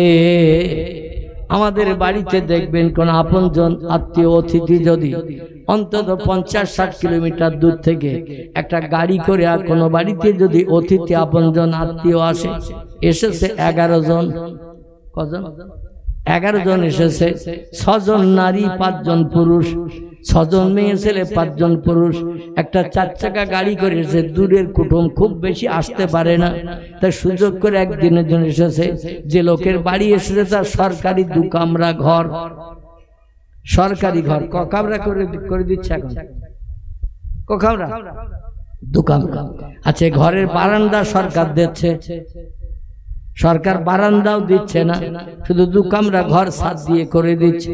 আর নিজের পয়সা দিয়ে একটা বারান্দাও সামনে করলেন, নিজের পয়সা খরচ করে। আর সরকার যা দিয়েছে সেটা দিয়েছে। খুব ভালো করে বুঝবেন, একটু তত্ত্বটা মগজ সাফ হবে ইনশাআল্লাহ। এখন 11 জন কুটুম এসেছে, 2 কামরা ঘর। বাড়ির মানুষেরা চিন্তা ভাবনা করছে ওরা তো আজকের এই বিকালে এসেছে, রাতে থাকবে, কাল সকালে হয়তো বাড়ি যাবে। দূরের পথ, এত দূরের পথ, রাতে হয়তো বাড়ি যাবে না। থাকলে আমাদের 2 কামরা ঘর আর একটা বারান্দা, আর তো তেমন কিছু নাই। বাড়িতেও 4 জন মানুষ, স্বামী স্ত্রী 2 জন, একটা ছেলে একটা মেয়ে। বলে ছেলে মেয়ে দুটোর অন্তত কুটুমদের পাশে একটা বালি দিয়ে শুতে দেব। আমরা 2 জন থাকবো কোথায়? একটা ঘর যদি দখল করি, নারী পুরুষ 2টি দল এসেছে 11 জন, ওদের তো এক ঘরে দেওয়া সম্ভব হবে না। তাই বেটা ছেলেদের এক ঘরে দিয়েছেন, মেয়ে ছেলেদের আরেক ঘরে দিয়েছেন, বারান্দায় বাচ্চা কাচ্চাদের শোয়ার জায়গা করেছেন। বাড়িওয়ালারা মনে মনে চিন্তা ভাবনা করলো, একদিন আর ঘরে না থাকলে কি অসুবিধা, অতিথিতে তো বাইরে উঠানে জায়গা দেওয়া যাবে না, মান সম্মান ইজ্জত বাঁচবে না, এজন্য বাইরে থাকতে হয়। একটা ছেঁড়া খেজুর পাতা চাটাই বিছিয়ে বাইরে গোয়াল ঘরের পাশে, ওই পথের পাশে শোব। বাড়ির সামনে জায়গা ততটা নাই। আত্মীয়দের রাতের বেলা খাইয়ে দাইয়ে সইয়ে দিয়েছেন। মেয়েরা গেল এক ঘরে, ছেলেরা গেল এক ঘরে, বাচ্চাদের বারান্দায় ঘুমিয়ে পড়লে সইয়ে দিয়েছে। বাড়িওয়ালা বাড়িওয়ালি একটা ছেঁড়া চাটাই ছিল, বিছানা মাদুর সব আত্মীয়দের দিয়ে দিয়েছে, মশারি যা ছিল আত্মীয়দের দিয়ে দিয়েছে। বলে আমরা গোয়াল ঘরের পাশে ওইখানে একটা রাত অন্তত কাটাই, অতিথিদের খারাপ জায়গায় শুতে দেয়া যাবে না, তাহলে চলে যাবে বদনাম করতে করতে, জীবন আমাদের বাড়ি আর আসবে না, লজ্জায় আমরাও তাদের বাড়ি আর যেতে পারবো না। গোয়াল ঘরের পাশে ছাগল আছে 4টে, গরু আছে 3টে। সেই গোয়াল ঘরের পাশে ফাঁকা রাস্তা পথ যেটি, সেখানে স্বামী স্ত্রী 2 জন চাটা পেতে, বালিশেরও কোনো দরকার হয়নি, যা বালিশ ছিল আত্মীয়দের সব দিয়ে দিয়েছে। এখন ওইখানে শুয়েছেন রাত 12টার পর, লোক কুটুম খাইয়ে দাইয়ে শুয়ে পড়ে বলছে, মশার দল, গোয়াল ঘরের আশেপাশে তোরা থাকিস আর রাতের বেলা ইনজেকশন চালিয়ে উদর পূর্ণ করিস। আমরা এখন এই গোয়াল ঘরের পাশে শুচ্ছি, খবরদার হেলিকপ্টার আওয়াজ যেন আমাদের কানের পাশে দিবি না। হেতুরে ডাক্তারের মতো ঘুমিয়ে পড়লে আমাদের গায়ে যেন কেউ ইনজেকশন চালাবি না। মশারা এই কথাটা কতটা মানবে, কতটা শুনবে একটু বলেন? মশারা এরা মানবে তো কথাটা? বাড়িওয়ালারা বলতেছে আমরা ঘুমাবো, সারাদিন ক্লান্ত, এই জন্য আমাদের গায়ে যেন ইনজেকশন চালাবি না, দমদম এয়ারপোর্টে হেলিকপ্টারের মতো আওয়াজ যেন কানের পাশে দিবি না, ঝামেলা করবি না। আচ্ছা মশারা শুনবে তো কথা? মশারা বলবে একটু ঠান্ডা হও, তারপরে কোথায় কোন জায়গায় ফাঁকা থাকে দেখবো, আর পাড়ার হেতুর ডাক্তারের মতো ইনজেকশন ভোর পর্যন্ত চালাবো। ঠিক না ভুল? কথা বলে ঠিক না ভুল? যেখানে যেখানে হাতে মুখে মাথায় পায়ে যেখানে যেখানে জায়গা ফাঁকা পাবে, সেখানে সেখানে ওরা ইনজেকশনের আল ফুটাবে না, ফুটাবে না। কিন্তু আল্লাহ বলছেন, ও দুনিয়ার মানুষ, যারা আমার হয় আমি আল্লাহ তাদের হয়ে যাই। অকুল্লা সাইয়ানিয়ান ফাউন্নাস, শুধু গুঁড়ো মশা নয়, বড় বড় জীবজন্তু আমার বান্দাদের এক্সপ্রেস করে, সম্মান দেয়, বান্দাদের সঙ্গে দুর্ব্যবহার করে না। জোরে বলুন একটু সুবহানাল্লাহ, নারে তাকবীর। এখন এই মশা আমি মৌলবি, আমারও দাম দেয় না। রাতের বেলা খাটের পাশে নিচে যখন খেতে বসে জলসা সেরে বাড়িতে, কোনোদিন 4টে, কোনোদিন 4:30, কোনোদিন 5টা বেজে যায়। আমি এই অপারেশনের পর থেকে বাইরে কোথাও খাই না। গতকাল মুর্শিদাবাদ কান্দিতে গেছিলাম, সেখান থেকেও না খেয়ে ফিরে এসেছি। গত রাত্রের আগের রাত্রে ছিল আপনার দক্ষিণ 24 পরগনা, সেখান থেকে ভোর 4টের সময় বাড়ি ফিরেছি। বাড়ি যেয়ে নাবিকে ইনসুলিন দেই, তারপরে বাড়িতে যা রান্না থাকে তাই খাই। এখন এই খাটের নিচে বসে যখন খাই, ওখানে একটা আড়াল মতো হয়, তো খেতে বসেছে আর মশা পিঠের দিকে ইনজেকশন চালাচ্ছে। আর ইনজেকশন মশা চালালে বোঝা যায় না, যায় না, পিট পিট করে চুলকাই কিনা। ওখানে একটু যদি চড় মারে দেখবেন হাতের সঙ্গে মশা ও 13 বড়ি মতো মিক্সার হয়ে গেছে, হাতের সঙ্গে লেগে আসে। কিন্তু এই মশা কথা শুনেছেন ওই 2টি দলের মানুষের, মান কানা লিল্লাহ, যে লোকটি আল্লাহর আপন হয়, কান আল্লাহু লাহু, আল্লাহ তার আপন হয়ে যায়। এটা হলো নবী আম্বিয়ার দল, ওলিয়া উলিয়ার দল। পৃথিবীর শুধু মশা নয়, আরো যত নামি দামি বড় হিংস্র জন্তু আছে তারাও পর্যন্ত এই দুটি দলের মানুষের সঙ্গে কোনোদিন দুর্ব্যবহার করে নাই। ফুরফুরার পীর আবু বকর সিদ্দিক আল কুরাইশি, আপনারা যারে বেশি চেনেন জানেন, যার মতাদর্শ মোতাবেক আপনারা চলেন, ঠিক তো নাকি? না অন্য কোনো পীরের মুরিদ আপনারা? অন্য কোনো পীরের আদর্শ মেনে চলেন আপনারা? আমার যতটুকু জানা আপনাদের দক্ষিণ এলাকায় মানুষরা বিশেষ করে ফুরফুরা মতাদর্শটা একটু বেশি মেনে চলে, কারণ এটা হলো খাঁটি একেবারে দুধে ধোয়া মতাদর্শ। জোরে বলুন একটু সুবহানাল্লাহ। তার বাস্তব নমুনা আপনাদের জলসায় দেখা গেল। আমার আগে একজন পীরজাদা, আবার যিনি শেষে বক্তৃতা করবেন তিনিও পীর সাহেব, পীরজাদা হিসাবে বিবেচিত। জোরে বলুন একটু সুবহানাল্লাহ।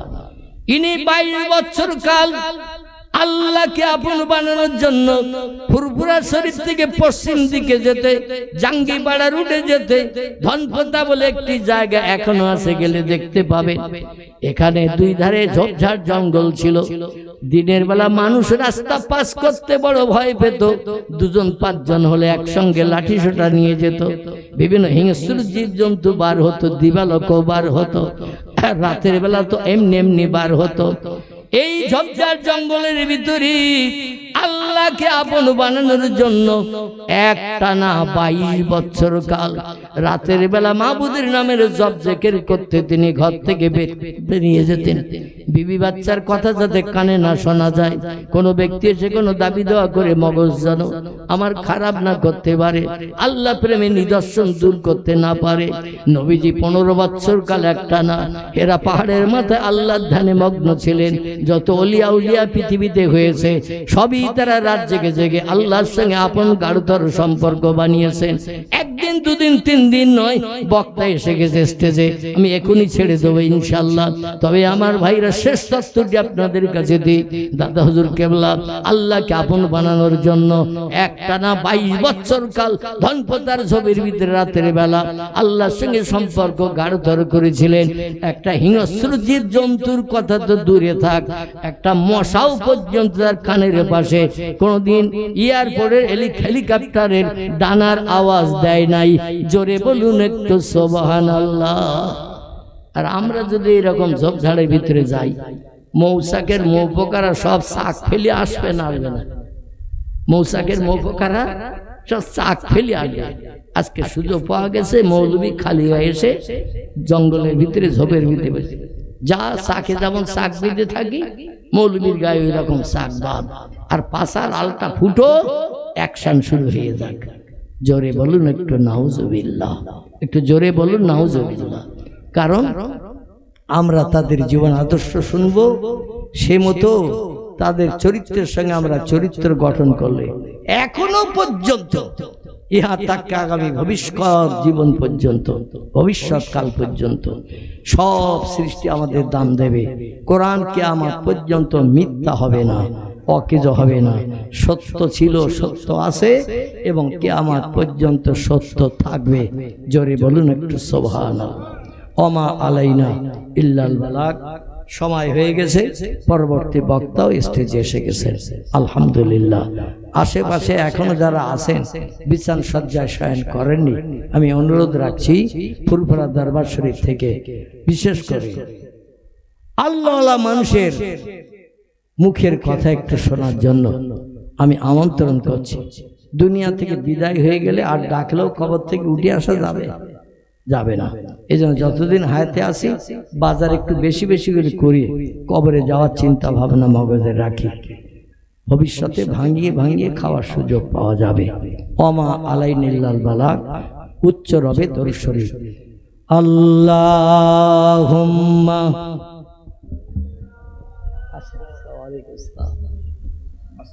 আলা হি কালামিহিল মজিদ অফিল ফুরকানিহিল হামিদ। আউযু বিল্লাহি শাইতানির রাজিম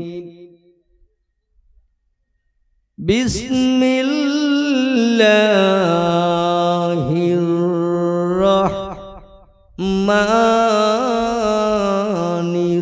রাহিম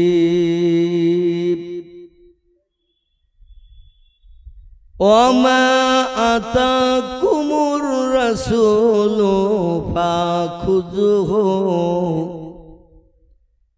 ওমা নাহাকুম আনহু ফান্তাহু وقال النبي صلى الله عليه وسلم من أحب سنتي فقد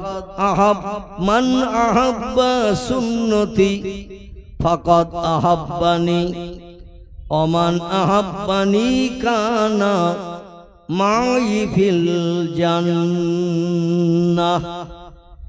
সকলে প্রাণ খুলে গলা ছেড়ে উচ্চ রবে আওয়াজ তুলে বলুন আল্লাহু আকবার। আমি বুঝলাম আপনাদের মনে মনে ধারণা হচ্ছে কোরআনের কথা সব মিথ্যা, জোরে আওয়াজ তোলার দরকার নাই। নবীর জবানি একটি ছোট্ট হাদিস রেখেছি, হাদিসটার ভিতরে আপনাদের সন্দেহমূলক ধারণা আছে বলে আমি তো জানি না, তবে আপনাদের কণ্ঠের আওয়াজে বললাম যেন মনে মনে একটু সন্দেহ ধারণা থাকলে থাকতে পারে। বক্তৃতার প্রারম্ভে একটা ছোট্ট প্রশ্ন রাখছি, কোরআনে যত কিছু তথ্য কথাবার্তা লিপিবদ্ধ আছে সব সত্য না মিথ্যা? আমি আপনাদের আওয়াজ এখনো কানে শুনতে পাইনি। এখন বয়স বেশি হওয়ার কারণে কি আমার কান কালা হয়ে গেল নাকি? আচ্ছা, আমি যে কথাগুলো বলছি মাইকের মাধ্যম দিয়ে আপনারা সবাই শুনতে পাচ্ছেন তো নাকি? যদি না পারেন তাহলে আরো আমার জোরে চিল্লেই বলতে হবে, আর এতে যদি শুনতে পান আলহামদুলিল্লাহ, তাহলে চিল্লানোর দরকার হবে না। এখন আমি যে প্রশ্নটা আপনাদের কাছে রাখলাম, কোরআনের কথা সব সত্য না মিথ্যা? সব সত্য না কিছু কিছু মিথ্যা আছে? হ্যাঁ, সব সত্য। সকলে একমত? সকলে একমত? আল্লাহু আকবার। তাহলে আমি আপনাদের একটু মগজ ধোলাই করব, কেমন সত্য বিশ্বাস করেন সেটা একটু যাচাই করব। রাজি আছেন সকলে? যাচাই করলে কি মান সম্মান যাবে না ঈমান বাড়বে? কথা বলে না। যাচাই করলে ঈমান বাড়বে, মান সম্মান যাবে না, ঠিক তো নাকি? আল্লাহ বলছেন রব্বুল মাশরিকাইনে ও রব্বুল মাগরিবাইন।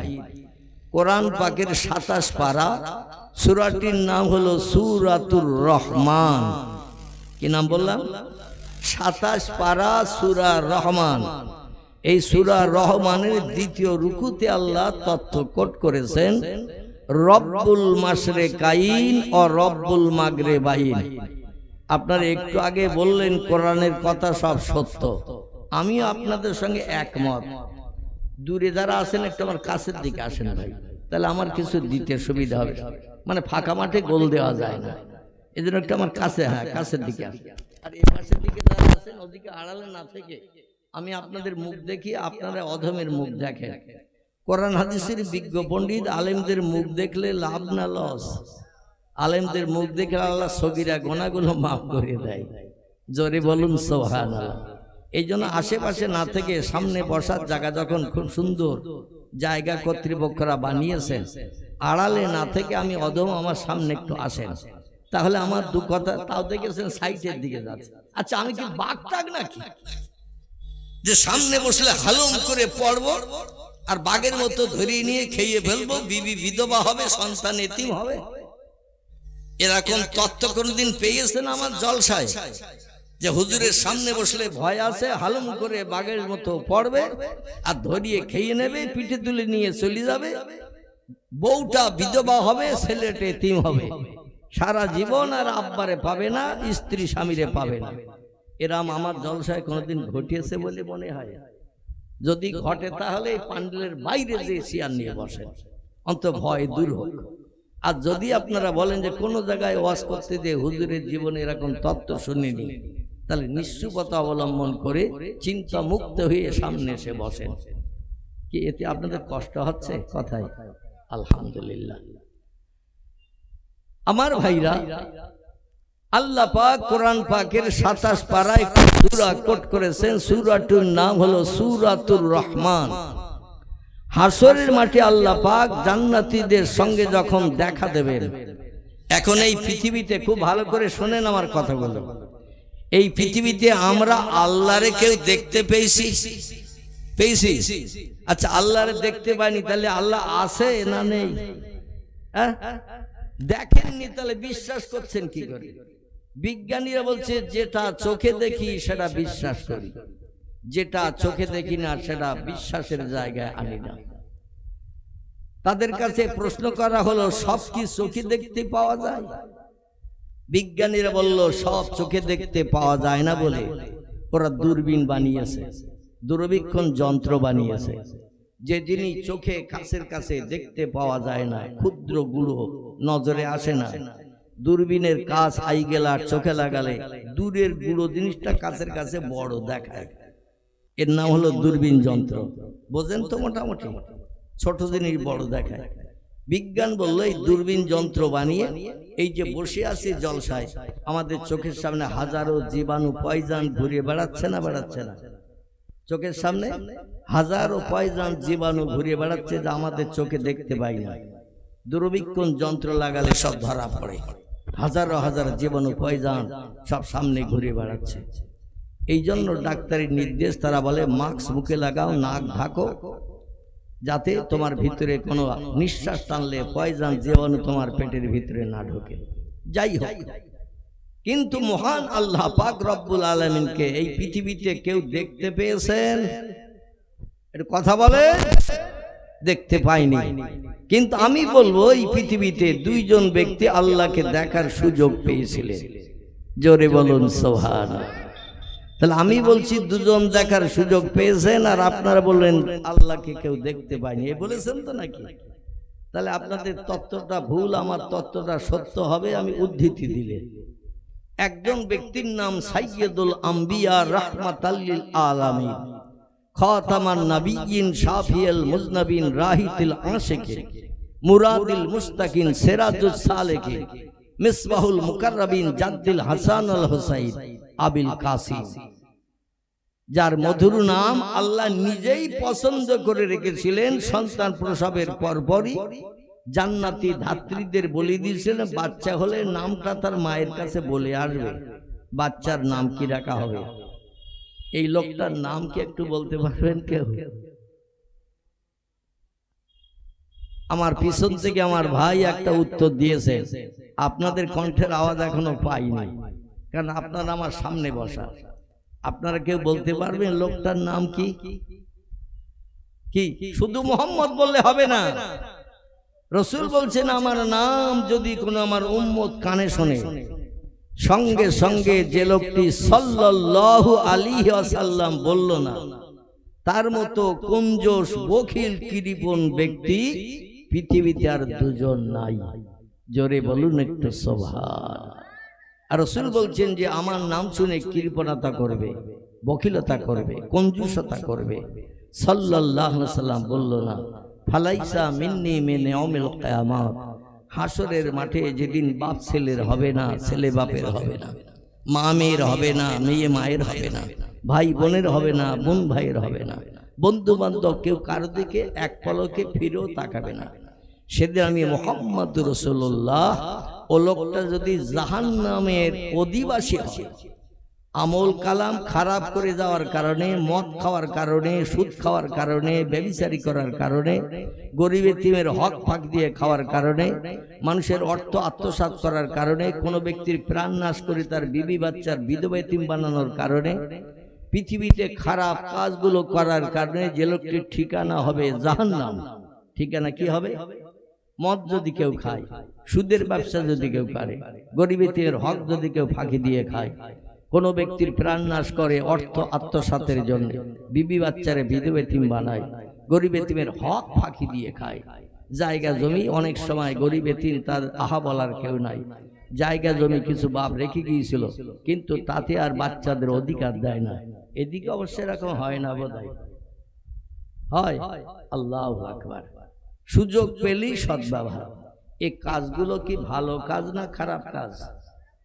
এই কাজগুলো একটু কথা বলেন, আপনারা কি করছেন নাকি? এই কাজগুলো হলো খারাপ কাজ। আর এই খারাপ কাজ করার কারণে উলাইকা আসহাবুল নারি হুম ফিহা খালিদুন।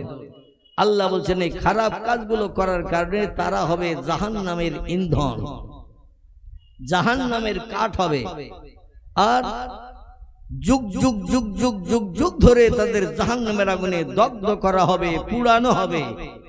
লা ইয়ামুতু ওয়ালা ইউখরিস ফিহা। এই আশা নিয়ে যেন মরণ বরণ করে কবরে যেয়ে না উম্মতে মুহাম্মাদি। জাহান্নামে পুড়ে গেলে দুনিয়ার শ্মশানে পুড়ালে যেমন গোশত পোস্ত হাড় হাড্ডি গুলো পুড়িয়ে ছাই হয়, জাহান্নামের আগুনে গেলে তোমাদের পুড়িয়ে ওই রকম ছাই বানাবে, আর কোনো নাম নিশানা দেহে থাকবে না। এরকম ধারণা করে যেন কবরে যেও না। আল্লাহ বলছেন ফাবাদদালনাহুম জুলুদান গায়রাহা লিয়াযুকুল আযাব। আল্লাহ বলছেন তোমাদের গায়ে গোশত চামড়া চর্বিগুলো পুড়ি পুড়ে যখন কয়লার মতো ঝরে পড়বে, আবার নতুন নতুন গোশত চামড়া চর্বি তোমাদের গায়ে তৈরি করে দেয়া হবে। লিয়াযুকুল আযাব। আর নতুন নতুন আযাবের শাস্তি জাহান্নামের ভিতরে কোটি কোটি কোটি কোটি বছর ধরে জ্বালিয়ে তোমাদের দগ্ধ করা হবে। লা ইয়ামুতু ওয়ালা ইউখরিস ফিহা। জাহান্নামের আগুনে যারা পড়বে মরণ কোনোদিন তাদের হবে না, এবং কোন বন্ধু এসে বাইরে কোনোদিন তাকে বাইরে বার করারও সুযোগ পাবে না। যুগ যুগ ধরে পড়তে হবে জাহান্নামে অপরাধমূলক কাজগুলো করে কবরে গেলে।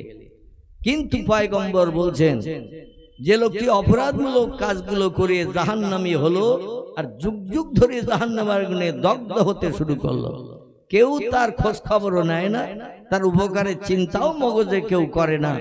পয়গম্বর বলছেন ইখরিজু মিনান নার মান ক্বালা লা ইলাহা ইল্লাল্লাহু মুহাম্মাদুর রাসূলুল্লাহ ওয়া ফি কলবিহি উযনুন জাররাতিন মিন খায়র।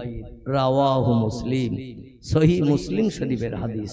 আমি নানি দাদির কোনো গল্প আপনাদের কাছে করছি না। পৃথিবীতে দুটি হাদিসের কিতাব সবথেকে নামি দামি বড়। একটি হাদিসের কিতাবের নাম সহিহ বুখারী শরীফ, একটি হাদিসের কিতাবের নাম সহিহ মুসলিম শরীফ। অনেকে বলেছেন দুটি হাদিসের মর্যাদা সমান সমান, 50-50। কেউ আবার বলেছেন বুখারী শরীফের দাম একটু বেশি মুসলিমের থেকে। আবার কোন বর্ণনাকারী বলেছেন বুখারীর থেকে মুসলিমের দাম একটু বেশি। জোরে বলুন সুবহানাল্লাহ। যারা বুখারীর দাম বেশি বলেছেন তারা বলছেন ইমাম আবু আব্দুল্লাহ মুহাম্মদ ইবনে ইসমাইল বুখারী রাহমাতুল্লাহ আলাইহি যত শর্ত আরোপ করে হাদিস লিপিবদ্ধ করেছেন কিতাবে, এতটা শর্ত আরোপ করে কোন লেখক হাদিসের পৃষ্ঠায় হাদিস লেখেনি। এইজন্য ইমাম বুখারীর হাদিসগুলোর দাম বেশি। আবার কেউ বলছেন হাদিসের কিতাবের ভিতরে সবথেকে বেশি হাদিস যে কিতাবে লেখা, এই হাদিসের কিতাবটির নাম সহিহ মুসলিম শরীফ। ইমাম মুসলিম বিন হাজ্জাজ রাহমাতুল্লাহ আলাইহি লিখেছেন, ওনার হাদিসের কিতাবের দাম বেশি, কারণ উনি বেশি হাদিস লিখেছেন ইমাম বুখারী থেকে। জোরে বলুন সুবহানাল্লাহ। এই সহিহ মুসলিম শরীফের হাদিস পয়গম্বর বলছেন জাহান্নামী জাহান্নামী হয়ে দগ্ধ হবে, জান্নাতি ভালো আমল করে পৃথিবী থেকে বিদায় নেওয়ার কারণে মুয়াজ্জিন আযান দিয়েছে, সব কাজে লাঠি মেরে মসজিদে জামাতে শরীক হয়েছে। রমজান মাসে দাঁতি দড়ি দিয়ে সন্ধ্যা পর্যন্ত পানি খাওয়া থেকে শুরু করে খাদ্য খাওয়া থেকে শুরু করে জীবন মরণ লড়াই করে আল্লাহর ফরজ হুকুম তামিল করেছে। রমজানের রোজা শুরু থেকে শেষ পর্যন্ত পূর্ণ আদায় করেছে। সকাল সন্ধ্যা সময় যখন হাতে পেয়েছে আল্লাহর পাক কালাম কোরআন শরীফ আলগা করে কোরআন তেলাওয়াত করেছেন। সাহাবীরা বলছে ইয়া রাসূলুল্লাহ যদি কোরআন তেলাওয়াত করতে না জানি, বোঝা যাচ্ছে তো নাকি? সাহাবীরা বলছে ইয়া রাসূলুল্লাহ কোরআন তেলাওয়াত করতে যদি না জানি কিভাবে কোরআন তেলাওয়াত করব? নবী বললেন, কোরআন তেলাওয়াত করতে যদি না জানো, পড়তে যদি না জানো, খোঁজ করবে বাড়ির আশেপাশে কোন বাড়িতে কোরআন তেলাওয়াত হচ্ছে। যে বাড়িতে কোরআন তেলাওয়াত হচ্ছে ওই বাড়িতে যে তুমি পাশে বসে বসে আল্লাহর পাক কালাম কোরআন সত্য ভাষা, এই কোরআন তেলাওয়াত তুমি অপরের তেলাওয়াতটা শুনতে থাকো।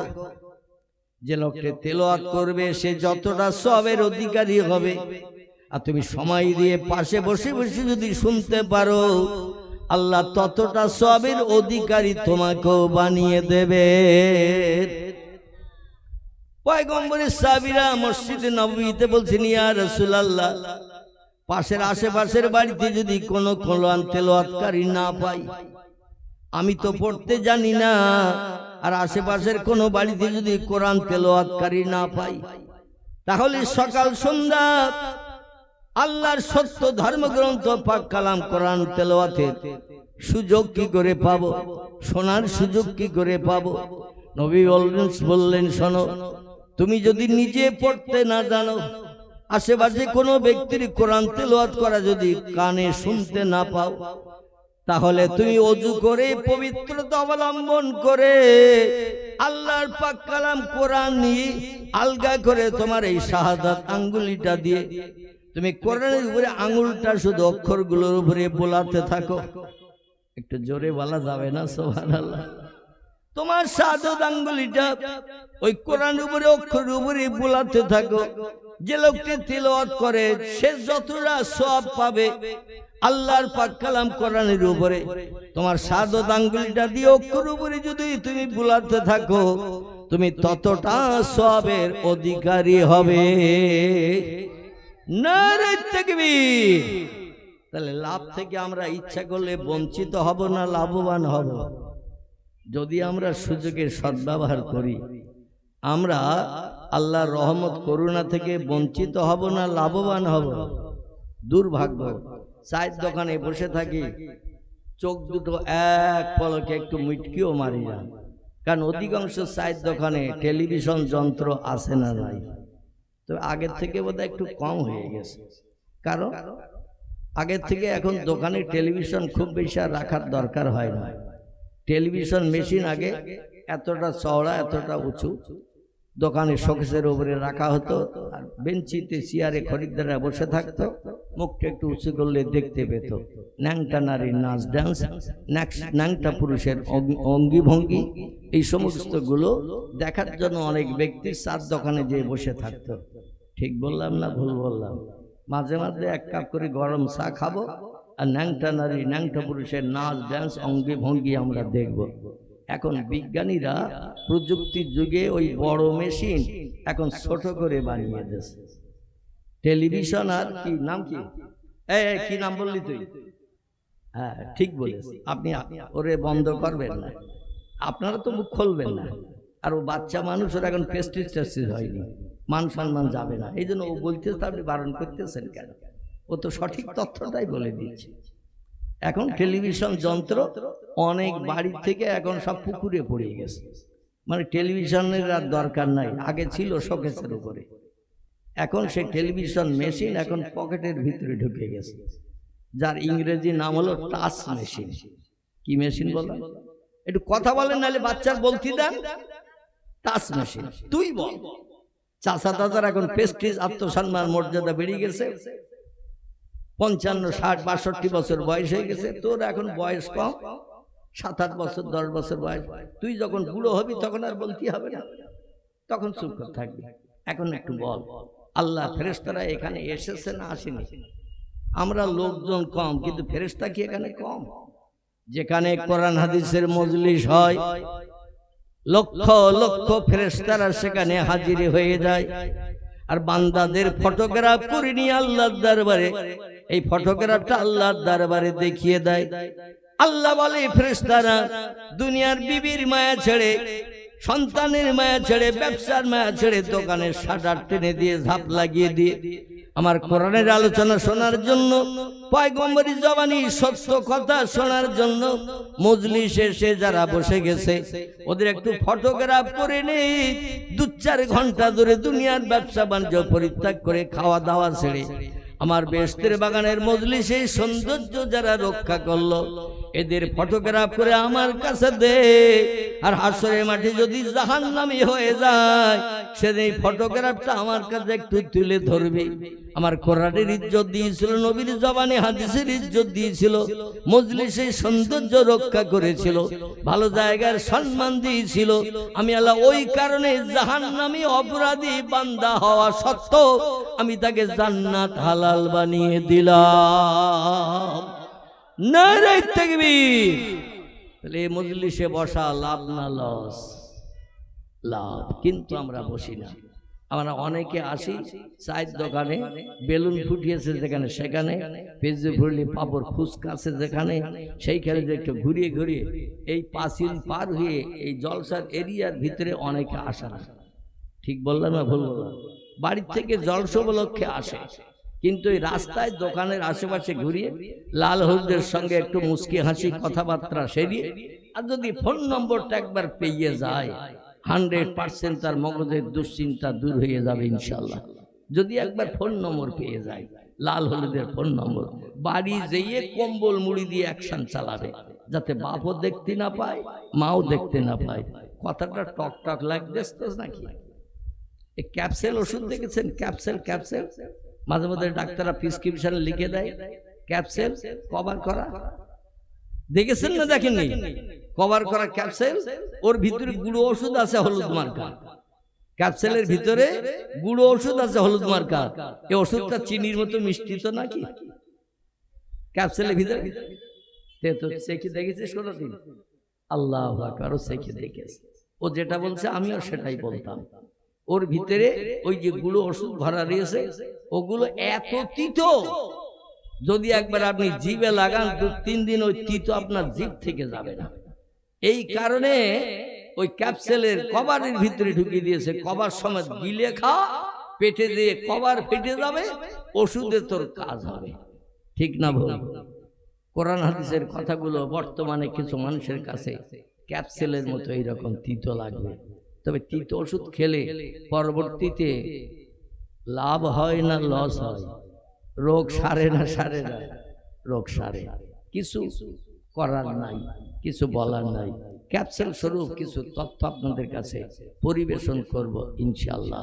তবে আমি যেটা পূর্বে বলতে চাইছিলাম সেটি হলো এই, পয়গম্বর মুহাম্মদ রাসূলুল্লাহ বলছেন যেদিন হাসরের মাঠে কেউ কারোর দিকে ফিরে তাকাবে না, হিসাব নিকাশ হবে।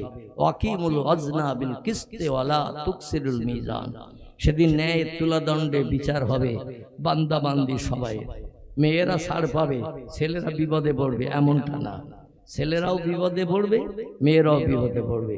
নবী বলছেন জীবনে 53 বছর বয়সে রজব মাসের 26 তারিখের দিনগত রাত আমি আল্লাহর সঙ্গে দিদার করতে গিয়েছিলাম। পৃথিবীতে প্রথম আল্লাহর দেখার সুযোগ পেয়েছিলেন সরাসরি, যিনি সামনে বসে গল্প করার সুযোগ পেয়েছিলেন এক টানা 27 বছরের লম্বা মেয়াদ। কতদিন বললাম? আমরা আমাদের প্রেমিক যদি প্রেমিকারে কাছে পাই, জীবনের প্রথম প্রেমিক যদি প্রেমিকারে কাছে পায়, প্রেমিক যদি প্রেমিকাকে কাছে পায়, তাহলে সামনাসামনি হলে গাছতলায় অন্তত 2-4 ঘন্টা গল্প শেষ হবে। 2-4 ঘন্টা। এতদিন শুধু ফোনে ফোনে কথা হইতো, আজকের কাছে পেয়ে গেছি। ঘন্টা কখন পেরিয়ে যাবে নিজেও খবর রাখে না। যেমন চায়ের দোকানে টেলিভিশন দেখতে ভালো ফিল্ম যদি দেয়, দেখবেন ঘন্টার পর ঘন্টা পেরিয়ে যায়, খেয়াল থাকে না। বাড়ি থেকে বাচ্চা মেয়ে এসে বলছে আব্বা বাড়ি যাবে না, রান্না হয়ে গেছে, মা ভাত বেড়ে রেখেছে। আব্বা তখন একটু মগজ ঘুরিয়ে ফিরেছে, বলে এই কটা বেজেছে? বলে 2:30 বেজেছে। বলে সে 11টা এসেছিলাম, এর ভিতরে 2:30 বেজে গেছে। মানে এমন মনের ফিল্ম দেখাচ্ছে টেলিভিশনে, ও ঘন্টার পর ঘন্টা পেরিয়ে যাচ্ছে, ওর উঠতে ইচ্ছা হচ্ছে না। এমনটা হয় না? হয় না? মেয়ে বলছে তাড়াতাড়ি আসেন, মা ভাত বেড়েছে। বলে আমার তো এখনো গোসল করা হয়নি। বলে যা তাড়াতাড়ি যা, মেয়ে এসে ডাকছে, তাড়াতাড়ি যা। ও বাড়ি এসে পাখির মতন পড়িয়েছে পুকুরে, পাখির মতন উঠেছে। এখন এই গোসল করতে গেলে একটু অজুর দরকার হয় না? হয় না? কোথায় অজু তার ঠিক ঠিকানা নাই। ও গোসল সেরে উঠে বাড়ি চলে, দে তাড়াতাড়ি দে। মানে দুটো গপা গপ খাবে হাঁসের মতো, খেয়ে আবার যাবে। ওই সাইড দোকানে, ওই দোকানে যেখানে ন্যাংটা নারী পুরুষ দেখতে পাওয়া যায়, চিল্লাই বলুন একটু নাউজুবিল্লাহ। এই সমস্ত অপরাধমূলক কাজ করে যারা মসজিদ মুখ হলো না, মর্জিনের আযানে কান দিল না, মসজিদে আল্লাহর নামে জপ জিকির, সুবহানাল্লাহ, আলহামদুলিল্লাহ, লা ইলাহা ইল্লাল্লাহ জপ জিকির যারা করলো না, আল্লাহ বলেন যাক্কির ফাইন্না যিকরা তানফাউল মুমিনিন, আমার নামে স্মরণ পবিত্র জায়গায় বসে বসে যারা করে, আমি আল্লাহ পাক রব্বুল আলামিন তাদের সব পরীক্ষায় সফলতা দান করি। জোরে বলুন একটু সুবহানাল্লাহ। কোনো পরীক্ষায় তারা ফেল করে না। ওয়াসকুরুল্লাহ কাসীরাল লাআল্লাকুম তুফলিহুন, তারা যত ব্যবসা করে সব ব্যবসায় আমি তাদের লাভ দেখাই, কোনোদিন কোনো ব্যবসায় আমার বান্দারা লস করবে না, কারণ তারা আমার, আমি আল্লাহ তাদের। জোরে বলুন একটু সুবহান। নবী আরো বলছেন, মান কানা লিল্লাহ কানাল্লাহু লাহু, যে লোককে আল্লাহর আপন হয় রাস্তায় হোঁচট খেলো আল্লাহ গো বলে। আমরা যারা রাস্তায় হোঁচট খাই খয়ের মাথায় কিংবা বাম্পারে ধাক্কা খাই, লাল হলুদের দিকে তাকাতে যে সামনে একটা লাল হলুদ যাচ্ছে, যুবতী সুন্দরী অস্পরা নারী, তখন বাম্পারের কথার খেয়াল থাকবে? খয়ের মাথার কথা খেয়াল থাকবে? আর ওই লাল হলুদের দিকে তাকাতে যেতে যে যদি একবার হোঁচট খায়, ও তখন বাপ গো মা রে এমন আওয়াজ ওঠে। ও হোঁচট খাওয়ার পরও ইটের মাথায় ধাক্কা খেয়ে নখ উল্টে গেল, আল্লাহর নাম ওর স্মরণে আসে না, কারণ 24 ঘন্টা আল্লাহর নাম তো একটাবারও পড়ার সুযোগ পাইনি। আরে বিপদে কি ওই নাম আসবে? ও তখন প্রেমিকার নামও হয়তো বলে বলবে, যার সঙ্গে প্রতিদিন 2-4 ঘন্টা করে কথাবার্তা হয়। চিল্লাই বলুন নাউজুবিল্লাহ। সেদিন সব দূরে সরে যাবে, কেউ পাশে থাকবে না, কি অবস্থায় আসি খোঁজও নেবে না। রাসূল বলছেন ইখরুজু মিনান নার, জাহান্নামের আগুন থেকে ওই লোকটাকে আমিও টেনে বার করব, আল্লাহর জান্নাত অ্যাডমিশন না করানো পর্যন্ত। লা ইয়াদখুলুল জান্নাহ, আমি মুহাম্মদ রাসূলুল্লাহ জান্নাতের ভিতরে ঢুকবো না, ঢুকবো না, ঢুকবো না। একটু চিল্লাই বলুন সুবহানাল্লাহ। আর একটু জোরে হবে না? নারে তাকবীর। তাহলে সেই নবীর কথাবার্তা শুনলে আমাদের লাভ না লস? লাভ। আসুন সেই পয়গম্বরের নামে একটু দরুদ শরীফ পড়ে নিয়ে আমি কোরআনের আয়াতের তরজমা এবং পয়গম্বরের জবানে হাদিসের ব্যাখ্যা আপনাদের কাছে আমার সময় যতটুকু আছে এই সময় পর্যন্ত রেখে গন্তব্যস্থানে আমি পৌঁছানোর চিন্তা ভাবনা নেব। জলসার শেষ অবধি আপনারা সবাই থাকবেন তো নাকি? কানপুরপুরার পীর সাহেব কেবলা এহিয়া সিদ্দিক আল কুরাইশি, তিনি শেষ দোয়া করবেন। আমি আপনাদের হাত তুলতে বলবো না, কারণ হাত তুলে বলে তুলতে বলে এখনো তো আমার ইজ্জত সম্মানের খাতিরে হাত তুলবেন, আর হুজুর ওঠার আগে যদি বাড়ি চলে যেয়ে ফ্যানের তলায় শুয়ে পড়েন তাহলে হাত তোলার মর্যাদা থাকবে? একটা মিথ্যা ওয়াদা করা হবে, এই জন্য হাত তুলতে বলবো না। তবে জলসা তো সারা বছর হয় না, বছরে একদিন হয় কিংবা 2 দিন হয়। এই জন্য চেষ্টা করবেন এই মজলিসে আসা এবং বসা। বসলে যেদিন কেউ কারো হবে না সেদিন মজলিস আপনার হয়ে আল্লাহর কাছে দাবি রাখবে। আল্লাহ আপনার বান্দা যদি জাহান্নামে যায়, আমিও জাহান্নামে যাব, আমি কোরআন জাহান্নামে যাব, নবীর জবানে হাদিস জাহান্নামে যাব। আল্লাহ বললেন তোমাদের দাবি কি? বলে আমাকে মান্যতা দিয়ে চলেছিল যে সেই লোকটিকে আমার সঙ্গে জান্নাতে যেতে দিতে হবে। আল্লাহর 99টি নামের ভিতরে 2টো নাম হলো সবথেকে ইজ্জতপূর্ণ, গুরুত্বপূর্ণ এবং সবথেকে দামি নাম। একটি নাম হলো রহমান, একটি নাম হলো রহিম। এছাড়া আরো 97টি নাম আছে। আল্লাহ রহমান, রহিম, গফফার, করিম, সাত্তার, জব্বার, আউয়াল, আখির, জাহির, বাতিন, লতিফ, কাহার, এইভাবে 99টি নাম আছে আল্লাহর। এই 99টি নামের ভিতরে 2টি নামের মর্যাদা হলো সব থেকে বেশি, গুরুত্ব হলো সব থেকে বেশি। একটি নাম হলো রহমান, একটি নাম হলো রহিম। রহমান নামের গুণটা আল্লাহ অটোমেটিক পৃথিবীর উম্মতে মুহাম্মাদের জন্য দান করে দিয়ে দিয়েছেন। রহমান নামের কাজ শেষ। একটা নামের মর্যাদা সম্মান আল্লাহ নিজের কুদরতি হাতে রেখে দিয়েছেন, এটা এখনো দান করেননি। এটা দেবেন সেই দিন তাম পৃথিবীর মানুষ যেদিন বিপদগ্রস্ত হয়ে হাসরে মাঠে দাঁড়িয়ে থাকবে যেদিন, সেদিন এই রহিম নামের গুণটা আল্লাহ দান করে অপরাধী সাব্যস্ত হলো, জাহান্নামী সাব্যস্ত হলো। মিজানের দাড়ি পাল্লায় পাপের পাল্লা ভারী হওয়া সত্ত্বেও আল্লাহ রহিম নামের গুণটা দান করে দিয়ে অপরাধীকে কোরআনের ইজ্জতের খাতিরে, হাদিসের ইজ্জতের খাতিরে, পয়গম্বরের মর্যাদা রক্ষার্থে আল্লাহ অপরাধী জাহান্নামীকেও সেদিন রহিম নামের ইজ্জতের খাতিরে জান্নাত হালাল বানিয়ে দেবেন। জোরে বলুন একটু সুবহানাল্লাহ। আমরা চাই না সেই জান্নাত। জান্নাত আমরা চাই না। আরবিতে নাম জান্নাত, বাংলা নাম হলো স্বর্গ, বা উর্দু ভাষায় ফার্সি ভাষায় বলা হয় বেহেশত। কি জিনিস আমরা কোরআন হাদিসের তথ্য শুনলেই মোটামুটি অনুভব করতে পারি, কিন্তু জান্নাত তো আমরা কেউ চোখে দেখিনি। দেখেছি আল্লাহরে যেমন দেখিনি, জান্নাত চোখে দেখিনি। জাহান্নাম যে কি আগুন এটা আমরা কেউ চোখে দেখেছি? কোরআন হাদিসের বর্ণনার মাধ্যম দিয়ে কিছু অনুভব করি। কারণ সেই আগুন জাহান্নামে আল্লাহ পাক আগুন জ্বালিয়ে কড়া করেছেন 3000 বছর ধরে জ্বালিয়ে। আচ্ছা, পৃথিবীর আগুন জ্বালিয়ে কড়া করা হয়। পৃথিবীর যে আগুন, আমরা রান্না বান্না করি, আগুন দিয়ে বিভিন্ন কাজকর্ম করি, অনেক জিনিস গালাই, লোহা গালাই, কাঁচ গালাই, বিভিন্ন প্লাস্টিকগুলো এখন বিভিন্ন কলকারখানায় গালানো হয় না, আগুন দিয়ে গালানো হয়। তো কাঁচ গালাতে গেলে আগুন লাগে, লোহা গালাতে গেলে আগুন লাগে। এই আগুন যেখানে জ্বালানো হয় আমাদের টেমির আগুনের মতো ওই রকম না, তার থেকে আরো অনেক কড়া। কথা বলে না, আরো অনেক কড়া। আল্লাহ বলছেন অপরাধী সাব্যস্ত হয়ে আমার দুনিয়ায় বাস করবে, আমার নেয়ামত খাবে, আমার অনুদান সংসার জীবনে বিবি বাচ্চা নিয়ে সংসার জীবনে সুখ ভোগ করবে, আমার বানানো জমিনে ঘর বেঁধে থাকবে, আর আমি আল্লাহ মুয়াজ্জিনের আযানে কান দেবে না, মসজিদে জামাতে শরীক হবে না, রমজান মাসে রোজা রাখবে না, চাঁদ দোকানে দিনের বেলা 13 কাপ করে খাবে দিনের বেলা। আর আমি আল্লাহ পাক রাস্তাঘাটে পথে হাঁটে মাঠে আমার নামের তাসবিহ জপ জিকির তোমরা করবে না, এমনি এমনি তোমাদের ছাড়বো। শোনো গো, যে আগুনে তোমাদের জ্বালাবো কোটি কোটি কোটি কোটি বছর ধরে, সে আগুনটা একটু কড়া করার জন্য আমি ফেরেশতাদের দিয়ে 1000 বছর করে জ্বালিয়ে 3বার 3000 বছর ধরে জ্বালিয়ে আগুনের রং পরিবর্তন করিয়ে আগুনের কালার এখন ঘোর কৃষ্ণ কালো বরণ করিয়ে রেখেছি।